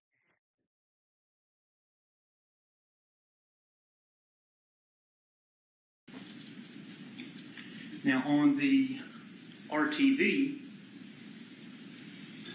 on 2 locations, and tell me if I'm wrong, because your report's not clear on that. We're looking at 266 at the back of the RTV, and you had indicated that there is the presence, according to Blue Star, of some mammalian blood on the outside of the tailgate on the left-hand side. Correct? There was a chemoluminescent reaction. Yes, sir. That wasn't swabbed for any type of DNA confirmation, correct? Correct. And you also had testified that on the, call it the driver's side of the RTV, that there was a little bit on the outside, also confirmation from the Blue Star. There was a chemoluminescent reaction. Yes, sir. Right. And that was also not swabbed for DNA confirmation. Correct. Right. Now, you would have investigated the bed of the RTV, correct? Yes, sir. All right. And there's no presence of any illumination in the bed of the RTV? There was not a reaction. Okay.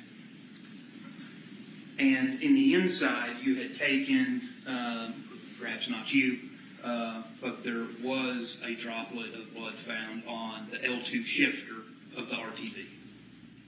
Are you aware of that? Yes, sir. Okay. That was swabbed, correct? Yes, sir. All right. And to the best of your knowledge, that was sent off to the crime lab? Correct. Okay. Did you spray, when you're spraying the Blue Star on the RTV and on the tractor, are you picking and choosing places to spray it, or are you essentially just hosing it down and seeing if you see anything? No, sir. We apply it to the vehicle as a whole to see if we can observe a reaction. Okay, so you're spraying the whole thing down? Yes, sir. Okay. And that is the only reactions that you got? Yes, sir. Okay. Now, let me switch. I'm going to show you what was previously admitted under Miss Thrasher. I'm just going to pull it up. I think it was Thrasher 55.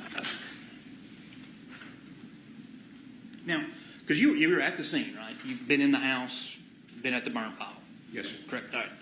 All right. So on the right-hand side of Thrasher 55, those doors where the mouse clicker is, that led to Gary's office, correct? I believe so. Yes, sir. All right. And here in the center of the photograph, underneath the circular deck, those doors led into that living room area of the basement. Yes. Okay. Now, because you had taken, and Mr. Focus went over with you yesterday, there was some tracks in some mud. You recall that? Yes, sir. All right. Sorry, my mouth's dry this morning. You didn't observe any type of tracks up at the house in that lush grass, did you? I did not see any, no, sir. You didn't find, well, let me answer it two ways. There were no RTV tracks anywhere around the back of the home, correct? In this photograph. Like up by the house, is my question. You wouldn't be able to see him in this photograph. So no, you wouldn't be able to see him, but you did not see any up by the house. No, because when I was observing that, it was dark. Well, did you go back in the daytime? I was, but I was not at the back of the house during the daytime. I was at the burn pile and observing the search and rescue at the pond. Okay. I thought that when you got there on the 5th, it was daylight, right? Yes, sir. Okay. And I believe you stated that you had walked essentially the property. You had walked around the house down to the burn pile. So you never, being the lead crime scene technician, went to the back of the house where the alleged crime scene is and observed it. We didn't know where the crime scene was when I first arrived. Okay. Did any, to the best of your knowledge, did any of your investigators that you were in charge of note any tractor tracks or RTV tracks up by the house? Not that I'm aware of that they noted. Okay. And going, let me show you a second of what has been admitted previously as Aerial 19. Were you out there when they did the drone footage? Yes, sir, I was. Okay. Yes. Stop it right there at 9 seconds. Now this is a year, or how much later is this when they went and did that? If it was done the same day we did the decibel readings, it would have been in July of 2019, and I believe we did all of that on the same day. Okay, did all that on the same day, July of 19, so a year later? Yes. Right. And you took, actually on July the 5th, at the burn pile, you took all of those photographs? The previous year? Mm-hmm. 2018. Between myself and Investigator Olnick, yes, we took the pictures. Okay. And you didn't notice any tracks or anything, at least according to your testimony yesterday, or any drag marks leading down from the house to the burn pile? I did not note any on the day I arrived.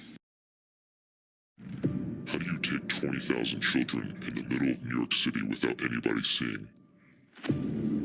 They are being put into buses. They are given certain clothes. Some of them were taken out in boxes. You can call them crates. You can call them caskets of dead people, although they were live children in there. I mean, we could talk about tunnels all we want.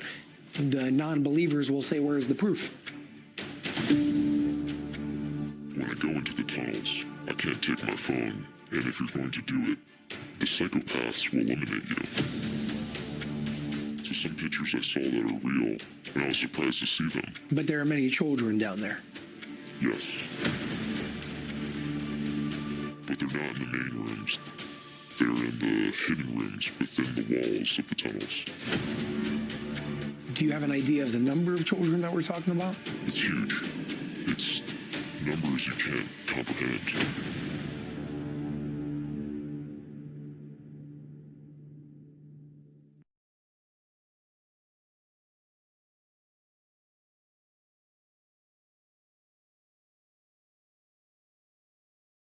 GoDaddy Arrow can get my business online in minutes with AI. Let's see. Ooh, I like that logo. Let me just change this. Nice. This is fast. Product descriptions, don't mind if I do. Done. Wow. So this is what it feels like to run a business. Okay, GoDaddy Arrow, I see you. Now, let's see what's next.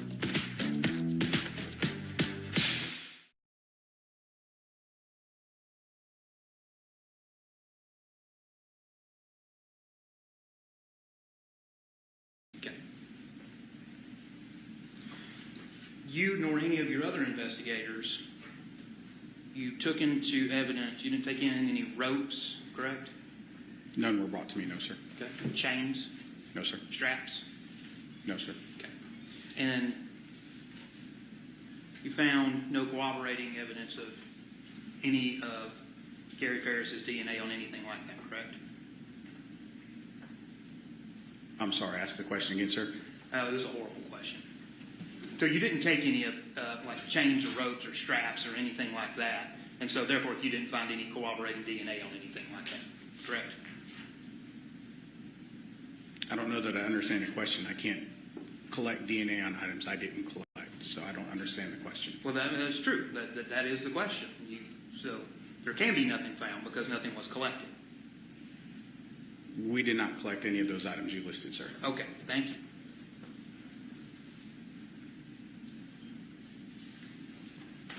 Now, you also took into evidence a trail camera, correct? Yes, sir.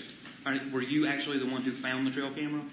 Yes, sir. All right, did anybody tell you about the trail camera, or did you just stumble upon it while you were around the burn pile? I happened to look down and see it tied off to a tree. Okay. And you went down and you took it off the tree? Well, after we took pictures of it, but yes, sir. We Okay. removed it and removed the SD card. Okay, so you took the entire camera, the physical camera, and the SD card out of the camera? Yes. Okay. Do you know when you took it down, was it functional? I don't know, sir. I don't know a lot about trail cameras. I apologize. Okay, no, that's fine. But you took it into evidence. Did you review any of those photographs? I did not. We gave that over to our forensic, digital forensic section to let them do their work on that. Okay. And next question is, did you delete any of the photographs from the SD card? No, sir. Okay. Now, we established yesterday that you were the lead crime scene technician, right? Yes, sir. Okay. So, Ms. Thrasher and Ms. Eckhart, you were, in some ways, their supervisor. For lack of a better term, yes, sir. Okay. Now, because they were both fairly inexperienced at that time. No, sir. Would it surprise you if Ms. Thrasher testified yesterday that she was, in fact, inexperienced at that time? Well, that would be an opinion of herself, but having worked with her, she is capable and competent in doing her job, and I trusted her to do her job. You say you trusted her to do her job? Yes, sir. Okay. So you weren't directly supervising her? I don't know what you mean by directly supervising, sir. Can you elaborate a little bit on that? Well, because when we had talked to, or Ms. Thrasher had testified, she stated that, and Lieutenant Stewart also stated, that prior to getting so many hours and getting your state certification, that you have to essentially work under somebody else. Okay. Okay. Well, I mean, you've got your state certification. You went to the National Forensic Academy. That's correct, right? Yes, sir. Okay. So do you know whether or not Ms. Thrasher was able to work alone, or did you just allow her to work alone? She was able to complete the tasks that we assigned her, yes, sir. Okay. And did you assign her those tasks to work inside of the house? Between myself and Lieutenant Ballard, yes. We divvied up the 10-plus acres and all the different areas between the crime scene investigators. Okay. And Thrasher she was in the basement doing what she had been assigned, and you were at the burn pile, correct? Yes, sir. And were you assigned the burn pile, or you chose to do the burn pile? I chose to take the burn pile. Yeah, because you had testified yesterday that you kind of find that stuff interesting, correct? The anthropologic aspect of it.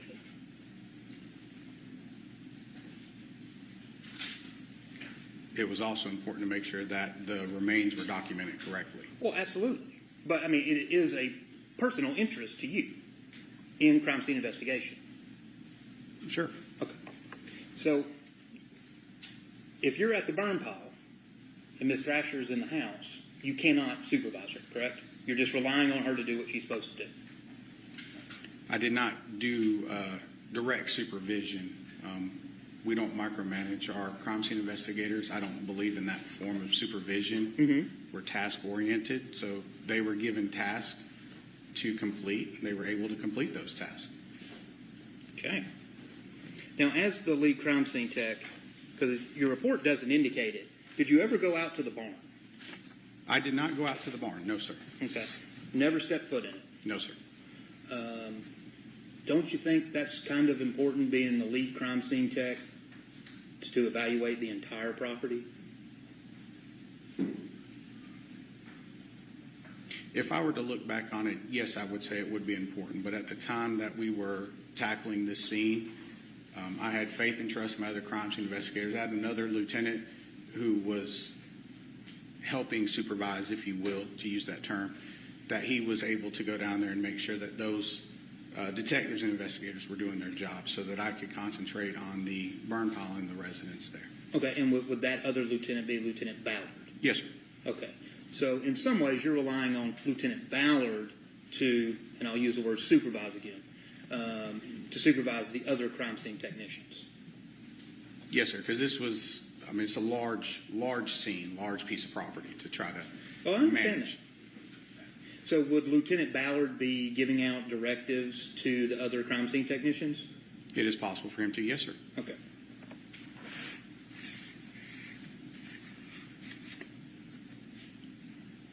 You never reviewed the work of Thrasher, Stewart, or Eckhart, correct? Like, you didn't review what they did in this case. What do you mean by review? Like, go over it, like, at the end of the day. Like, Lieutenant Stewart, tell me what you found. Ms. Thrasher, what did you find? Ms. Eckhart, what did you find? Where are we at? No, I did not do that. Okay. Do you know if Lieutenant Ballard ever did? That I do not know, sir. Okay. Did you learn anything while you were at the scene regarding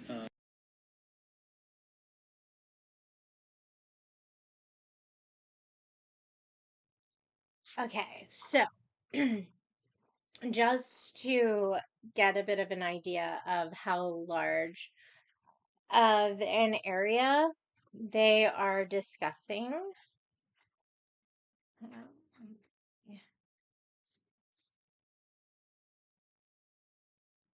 Okay, so a acre is 4,840 square yards. And so that's a lot. That is 43,560 square feet. The average city block is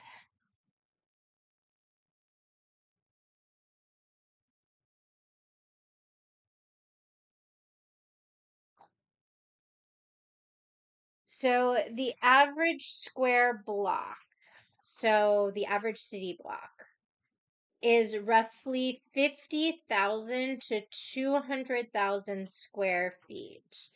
So this is just under the average size of a city block, like a smaller size city block. So they're essentially living on a small city block of land. And that's a lot to cover. You're looking at, again, roughly 48 43,000 square feet. And so that's a lot. Sorry, 43,000 square feet is roughly the size of the Ferris's land. So that's still just under a small city block, and that's a lot of land. Think about how long it takes you to walk around the block in your neighborhood. It takes what, maybe 5 minutes, 10 minutes, somewhere around there. And you're thinking that like this burn pile was at least a 2 to 3 minute walk if you're trying to drag a body. So I mean, it was a reasonable distance. It was a good couple 100 feet to that burn pile. I'm gonna say at least 150 to 200 feet from the front door. So that's a small distance to sit here and try to drag a body, and not really leave any evidence. Um, and so I totally understand where there is the need for having multiple people searching something of that distance. It doesn't surprise me that they had multiple supervisors, but what does surprise me is the lack of communication between all of those supervisors that were on scene and their detectives that were underneath of them. So many of these officers that were supposed to be leads state that, they trusted that their officers would be able to do their job without much supervision. And that's kind of scary. Thank you, Chris, for the email. I will look at it here shortly. But yeah, like, I'm really genuinely curious as to why there was no true communication. Why was there no specific checklist that was like, okay, the evidence is leading us here, so this is now what we need to test. I understand that coming up with some of these checklists on the fly can be a little difficult. I am a mom. I have to manage the schedule of 5 different people. Even when I was working for a preschool, my daily day to day had to keep, juggling. It had to keep changing. My problem solving skills had to evolve throughout the day. Plans were constantly changing up. Do you know how much stuff can go wrong when you're managing the employees that take care of the kids that go from 6.5 weeks old to 3 years?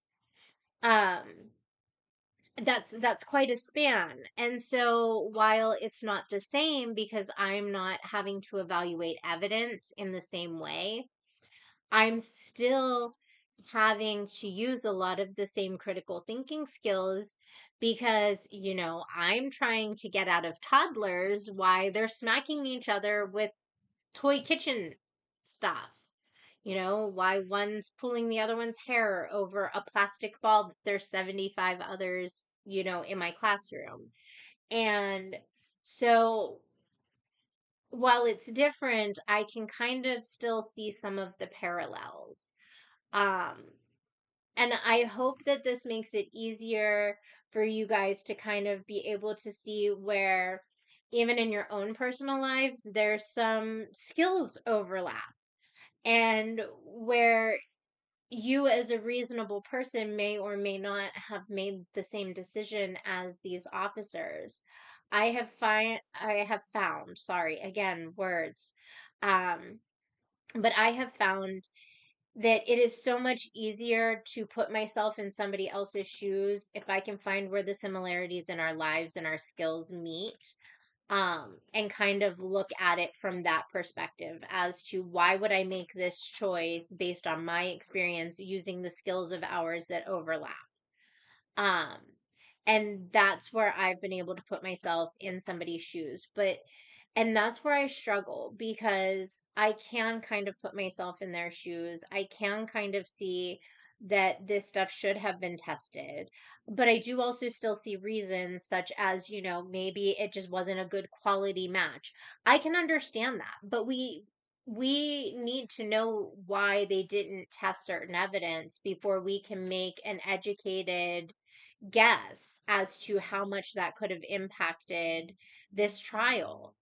And I feel that a lot of the evidence that they missed, because it wasn't explained as to why did they not test it, that, they missed a lot of key opportunities to really be able to prove her guilt or somebody else's. Um,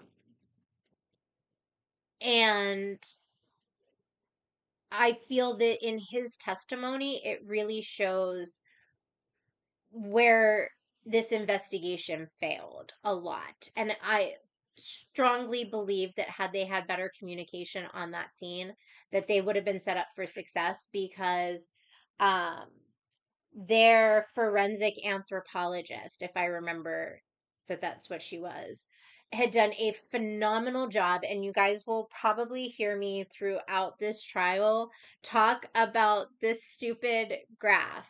So she plotted out the land and made an amazing graph um, that showed each quadrant of that burn pile and where things were and where they were found in relation to the body. There had been um, Loki, get out of the garbage. Loki, no, sorry.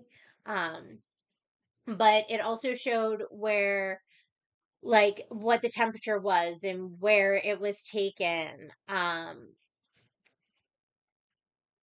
What is empathy? Same category for 400, please. Right? Yes, yes. And as somebody who's autistic, I very much struggle with empathy versus sympathy.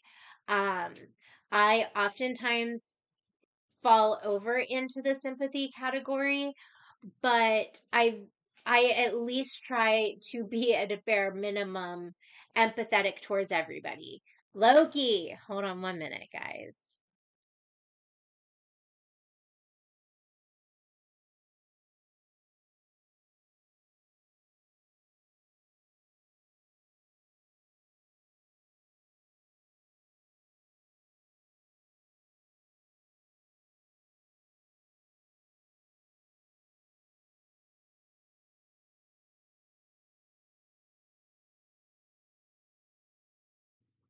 All right, I apologize, but I do try to at least be empathetic. Loki's getting into everything. He is just being a little stinker tonight.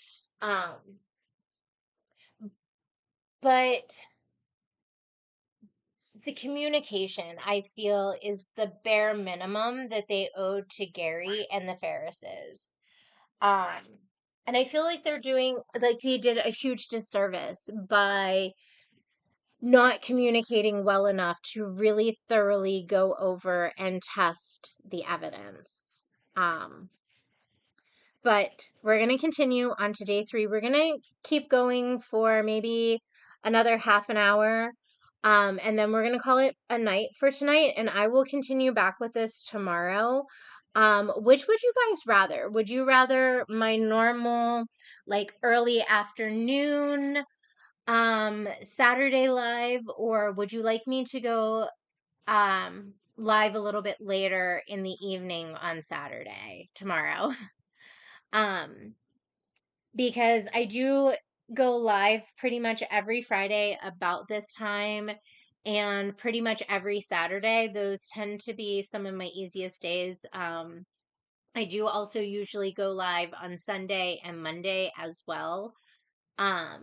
So just watch out for the lives. I try not to schedule them just because my days can be a little unpredictable sometimes. So I try to just kind of estimate a time that I'm usually on and kind of stick with that. Today, I was a little bit later than normal. I usually go live at about 3 and end at 7. But I started a little late. So we're going to continue on with day 3 for a little bit longer, and then I'll find a logical place to stop for tonight, and we'll continue tomorrow. But let me know in the comments what time you prefer. If you prefer early afternoon for Saturday or later in the day, I will be more than happy to accommodate.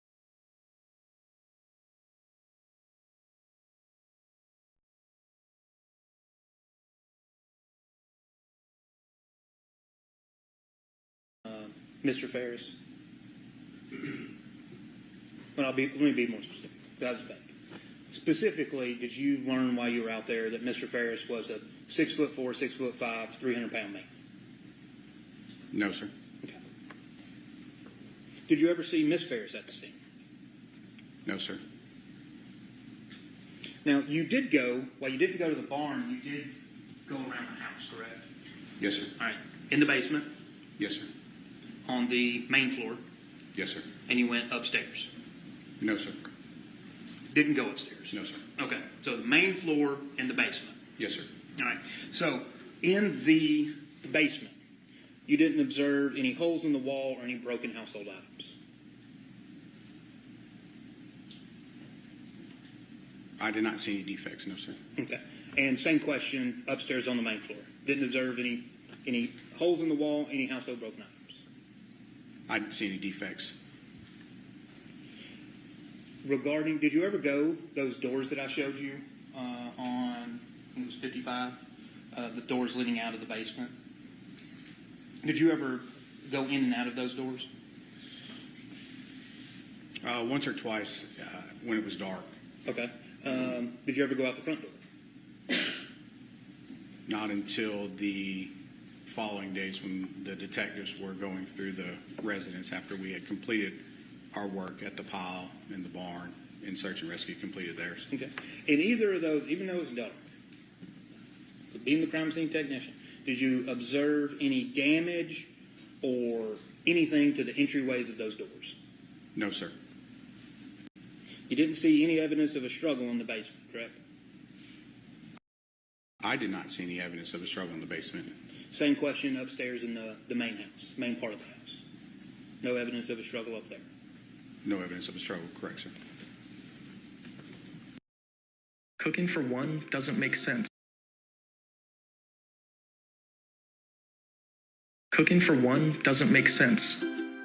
If you want to eat better without wasting hours cleaning and prepping or buying... 1 second here.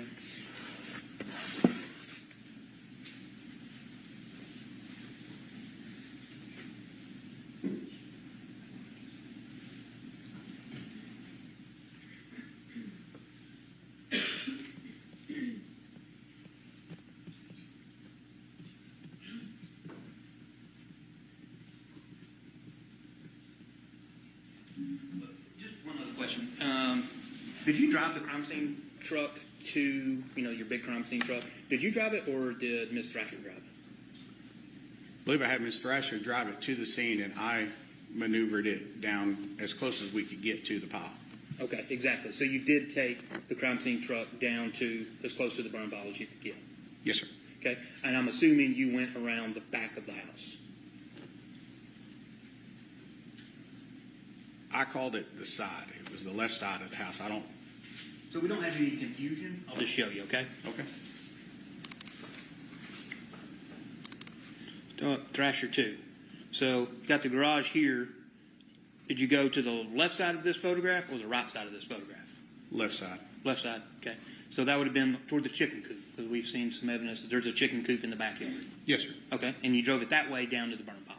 Yes, sir. Okay. All right, no further questions, Judge. All right. Folks, you want to do the videos now, or you got a few minutes? Judge, I can walk into that. I got a couple of redirects if I can. We go to that. Let me know when we're going to get there, and I'll tell the jury they can stretch and stuff before we get to it. All right. Good morning, Shaw. How are you? Good, sir. Now, I seem to interpose the numbers and things like that, but 2155 Purcell Lane, sometimes I say 2511, but 2155 Purcell Lane, what county is that in? It's in Cherokee County. When counsel was asking about evidence of a struggle or anything like that, but law enforcement did find evidence of a violent crime, didn't they, in the house? Yes, sir. Blood up top, main floor. Yes, sir. Blood down the steps. Yes, sir. I object to that. That's facts not Just there's evidence that there's blood down the steps, and they testify that. You may not like the answer, but that's I the don't evidence. know. There's been testimony about blood on the steps. You could ask about. Anyway. I'll rephrase. You collected things you believed law enforcement suspected as blood, right? Yes, sir. Did you find a projectile in the basement? Projectile was located. Yes, sir. Now, sometimes we were talking about when you did tests, we talked about a field test versus a GBI test. So the jury knows when you do some type of testing, are you just trying to see if there's the presence of, say, blood? And that's the difference. In other words, you can use like a field test is a certain thing, and then if you have luminol or blue star, that's a different type of testing. But ultimately, the GBI does a completely different type of testing on evidence. What is a field test? When you say a field test, and I think it was OBTIS, that type of test, what is that exactly? They are tests that we use in the field to determine if we have the presence of something to go the next step in collection, packaging, and then make the determination later to send that to the GBI for them to do their specific test, whether that's biology, toxicology, firearms, latents, so that we're not just collecting an entire house to say we've collected evidence. We want to use field presumptive tests to narrow our collection, but stay within the scopes of any legal documents that we're using to collect, so that we can make those determinations in the field using recognized testing. So field test is you believe it's something, then you have a field test to see if that confirms or gives weight to what you believe the item is. Would that be fair? I would use the analogy. It puts us in the ballpark. Let's call it an indicator and move on. And then the GBI testing, there's no requirement that a field test has to be done before the GBI does its testing, does it? That is correct. And so totally different, separate things, right? Yes, sir. Now I want to turn your attention to going back to the property about a year later, and Judge, this is where I'm going to get into the July 18th of 2019. I believe it was a Thursday. I believe this was the same day that we're going to talk about some shots were tested, some sound testing. Also, I think the drone photographs and videos were taken on July 18th of 2019. Did you go out there that day, and were you there when the marshal office did what they did? Yes, sir. If you could, when you went out to do the testing, the firing rounds and things like that, why did y'all want to do that? During the course of the investigation, I believe it was brought up that someone couldn't hear a sound, and so we wanted to perform an experiment to see if, in fact, those statements were true. And if you would, just kind of tell the jury what the setup was, what did the marshals do, what were you doing? Just give them the layout of how this sound testing went that day. And so the marshal's office purchased read decibel meters. They'd had some issues elsewhere in the county, so they were able to purchase these. We knew they had these devices there, calibrated and maintained by the Cherokee Marshal's office.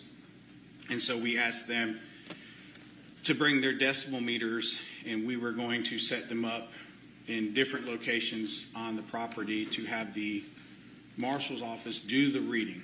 They were going to compile the data since it's their equipment. Prior to deploying their equipment, they made sure that it was within their tolerances. Their deputy marshals held the equipment, recorded the readings. We were there to observe and to discharge the firearm. Did y'all set up in different places on the property? We did. What do you mean, where are all the places that people were at? We were in the apartment in the barn. So Scott's apartment? Yes, sir. We were at the front gate, so at the end of their driveway with the deputy marshal, in the master bedroom and the main floor. Now, we've agreed, the parties, instead of calling about 4 or 5 other witnesses. We're going to present the evidence through you. So were you able to get a look at the reports by the marshal's office and kind of the findings, the sound readings that they took? Yes, sir. So the marshal's office, what is the marshal's office in Cherokee County? What type of law enforcement agency is that compared to the sheriff's office? The marshal's office main mission here in Cherokee County is to enforce the county ordinances, the will of the Board of Commissioners, animal control, and certain DOT roadway regulations. They are a full-service marshal's office with the power to arrest. They're deputized by the sheriff, but they are not primary law enforcement in that they don't respond to traditional calls for service like a police officer or a deputy sheriff would. They have a very specific mission similar to my mission as a school police officer. So that's their main function. Did they do investigations or cases dealing with noise violations, something along those lines? They do. Illegal dumping, runoff, construction, permitting, all that stuff falls under their purview. Did they bring the sound readers, the sound meters? They did. Is this something that is used in law enforcement practices at the time? I was not aware of it being used. We do have certain laws in our Title 40 where we would measure decibel meters. I've only seen it used one time when I was a city police officer, and that deals with noise at a certain distance. But in this type of investigation, this is the first time that I had witnessed it being used to prove or disprove a statement. Somebody ends up shooting rounds into something, is that right? Yes, sir. Tell the jury who was doing it and where were the shots being taken place and what was being shot. So we have a, basically it's our defensive tactics mannequin from the training center, Captain Joe Satterfield, who at the time was the CID commander, was the one discharging the weapon. We found a .38 caliber pistol that we believe was similar to the projectiles that we had gotten back, and had several old vests that we had returned to us at the sheriff's office that we were discharging the projectiles into. And so the vest would be straight over the mannequin, set up in the house, and then we were all on a talk around radio channel. I would give them a countdown, and then you'll hear shots fired, shots fired, shots fired, and then they know to record their data. And was this done in a manner so everybody was safe? Yes, sir. Could Satterfield shoot? Yes, sir. So you nod your head. Very good shot? Yes, sir. He's a national champion. Okay. So in this environment, where were you mainly at during this time? Right next to Captain Satterfield. Now, the marshals that were involved, make sure I get this right. Gene Beluso was one. Matthew McMullen was another. Dakota Smith was a third. And then Richard Ricketts, is that right? Yes, sir.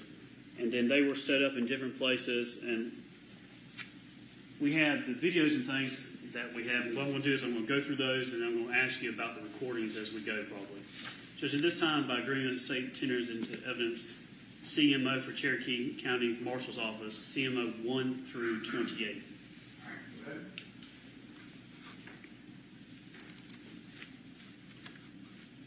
No objection, I agree to my stipulation. We don't.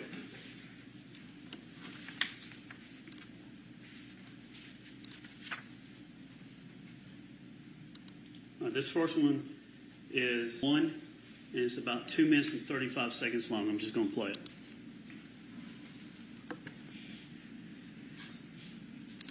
Judge, I don't know if there's a mute on or. I think.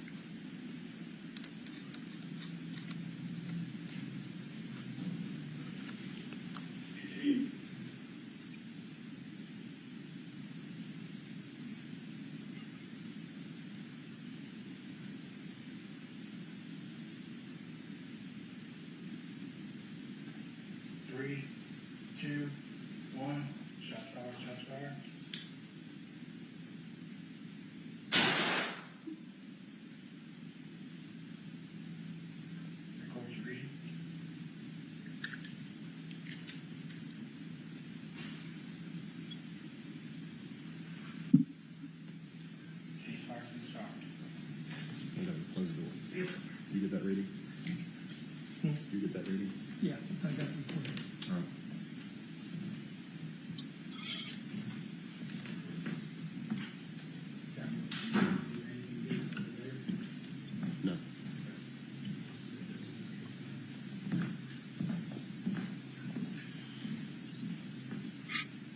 framed about right? Can you see good with the camera? What's your... Yeah. Take a half step to your right and get your shot. There you go. I'm still a decent shot, but I'm going to spread these next two out a little bit to protect that Kevlar. Yeah.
This is exhibit CMO 2. It is about 37 seconds long.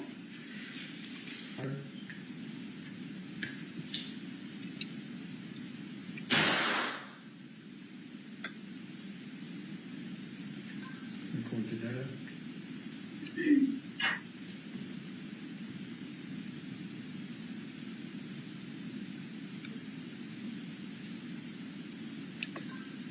Stand by. 3, 2, 1. Shots fired. Shots fired.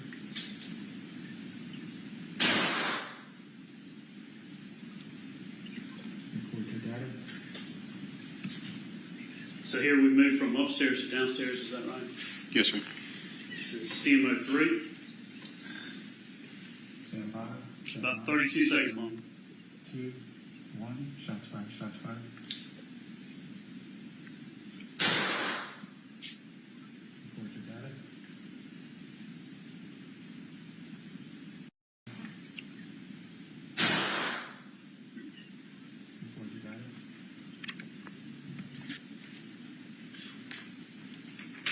CMO 4. 41 seconds. All units stand by. 3, 2, 1. Shots fired. Shots fired.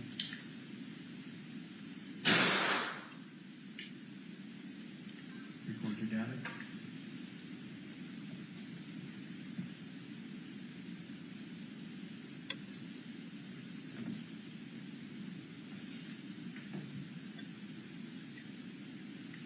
All units stand by. 3, 2, 1. Shots fired. Shots fired. Record your data. CMO 5. 3, 51 2, 1. Shots fired. Shots fired.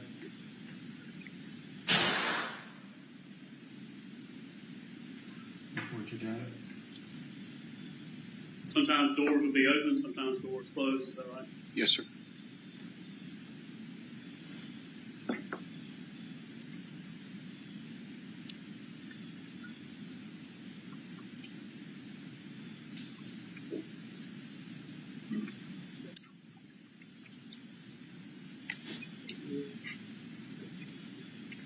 All units stand by.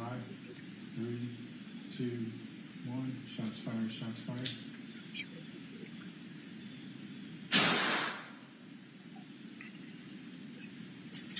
Report your data. Hate seeing ads? Here's how to get rid of them or get paid to see them. Do you know how much of the content you see on a daily basis are actually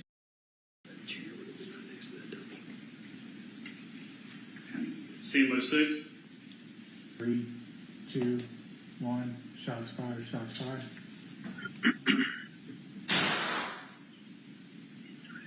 CMO 6. Report your data.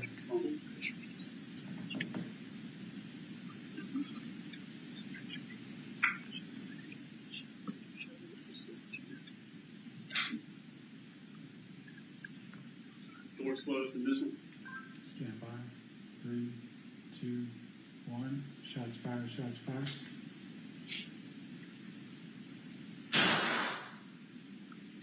Report your data. As you look on CMO 6, you see, was it Captain Satterfield? Yes, sir. What does he have around his ears or over his ears? Ear protection. Now, when you qualify, do you have to qualify twice a year with firearms? Once a year. How many times do you qualify? The state requires once a year. In my current position, I shoot 6 times a year. Have you been shooting pistols for quite some time as in your career? Yes, sir.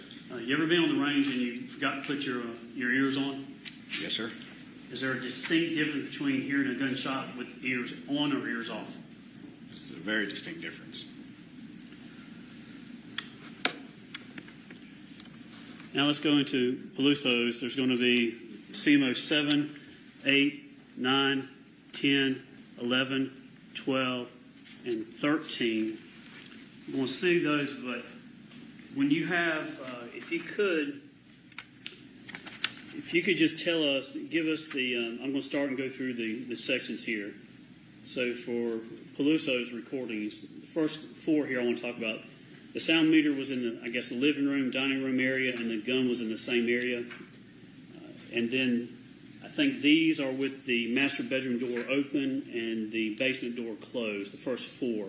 If you would give the jury what the reading is, the ambient reading, by that I mean no guns being fired, just whatever the room is giving off. And then when the fire takes place, what the reading is. So when you have the living room, the sound mirrors in the living room, and the guns in the same room. So what are the first 4 readings for those? From Captain Peluso's report, he said the ambient room resting sound was 40.2 decibels with a max sound of 126.3 decibels for test number 1. For test number 2, the resting sound was 40.2 decibels with a max sound of 106.8 decibels. For test number 3, the resting sound was 40.2 decibels with a max sound of 103.4 decibels. And then for test number 4, the resting sound was 45 decibels with a max sound of 113.3 decibels. And then when the sound meter is in the basement and the gun's in the same area, the videos and things that we were watching, looks like there's about 5 through 14. So let's go through. So 5 is when the master bedroom door is open and the basement door is closed. What was that? The 2 readings for that? For test number 5, the resting sound was 57.6 decibels with a max sound of 109.5 decibels. And then the next shot, the 6th shot, master bedroom.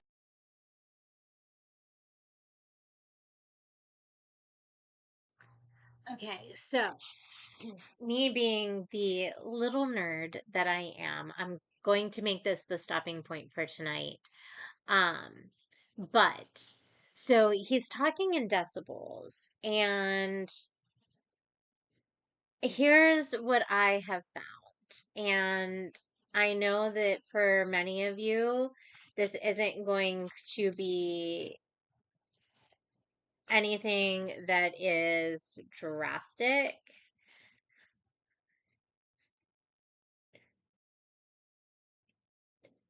Okay, so I just want to give you guys an idea of how far away something that is loud and at 126.3 decibels, which is the highest number that he mentioned in that first set of numbers.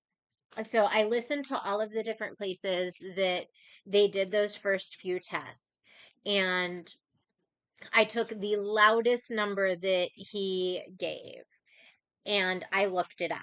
So a sound at 126.3 decibels would be considered extremely loud and could potentially be heard at a significant distance depending on the environment. But generally, it would only be clearly audible within a very short range, like just a few meters.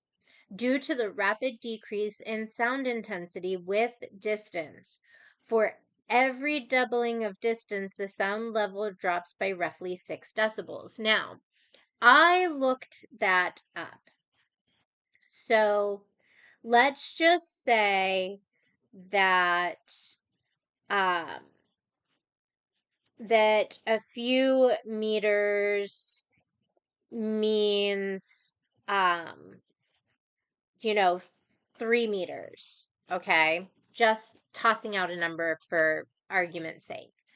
A few meters could mean more or less than that, but 3 meters is 9 feet 10 inches. So that's not very far. Hell, the bedroom that I'm in right now is slightly bigger than that. I'm in a 10 by 12 room right now. So yeah, like what? So the people who are arguing that you would be able to hear this sound from inside of the house, clearly you have never heard gunshots before. Clearly you have no idea that, you know, you would need to be significantly close. And if that was inside of a house, the sound decibels are going to drop even more. It says here, an example, if a sound source is emitting 126.3 decibels at 1 meter away, it might be a similar intensity, but at 2 meters away, it would already be around 120 decibels. And at 4 meters, it would be closer to 114 decibels. And so, let's see here, 105 decibels would be a chainsaw. So at 1 meter distance, it sounds like a banging car door. A racing car at 40 meters would be possible is being heard at the same level as music with headphones. So yeah, like that's just a small idea. And it's crazy to think that, you know, these are the examples that they're trying to get us to believe. They're trying to make these much more significant sounds inside or outside of a home. And that's what makes it so much harder, is if it's outside, of course you're going to be able to hear it more clearly than if you were to you know, have it outside or inside. Inside, those walls and everything, they're going to muffle the sound. Have you ever stood in an empty room and then been in a room that was filled with stuff? What's more likely to make the most sound, the empty room or the room filled with stuff? But I'm going to leave you guys on that note. I'm going to let you guys stew on the fact that hearing something at 126.3 decibels, you're only going to hear it clearly for roughly 9 feet and 10 inches. And I hope that my little nerding session gave you guys something to kind of think about. And this is part of the reason why I have a lot of reasonable doubt with this case. There's just a lot of stuff that they make seem like a bigger deal, like that these things just are clear as day that Melody should have known that it was going on. And I mean, the burn pile is more than 10 feet from that front door. Depending on where Melody was in that house is over 2,000 square feet. If you guys haven't seen it yet, we will go over, um, we can go over the listing of the house, tomorrow.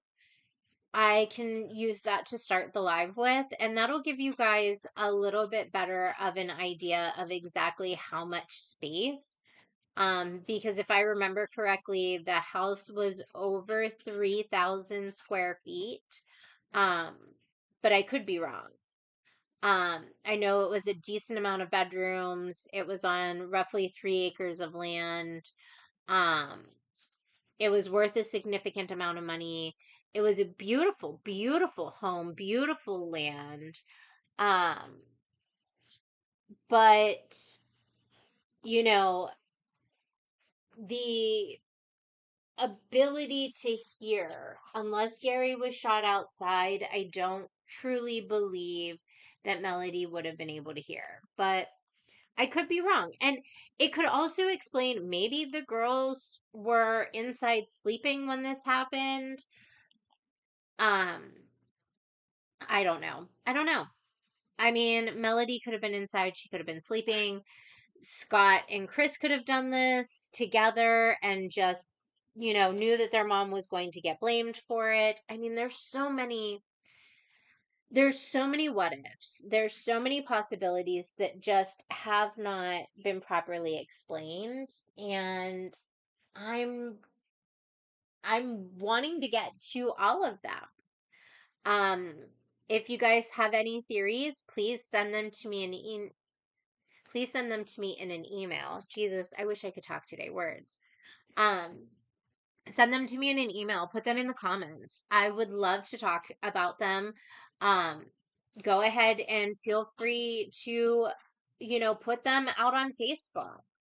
I am constantly interacting with everybody who, interacts with my posts on Facebook. I am more than willing to listen to everybody's perspectives on this case and on any case that I follow, because everybody's opinion matters.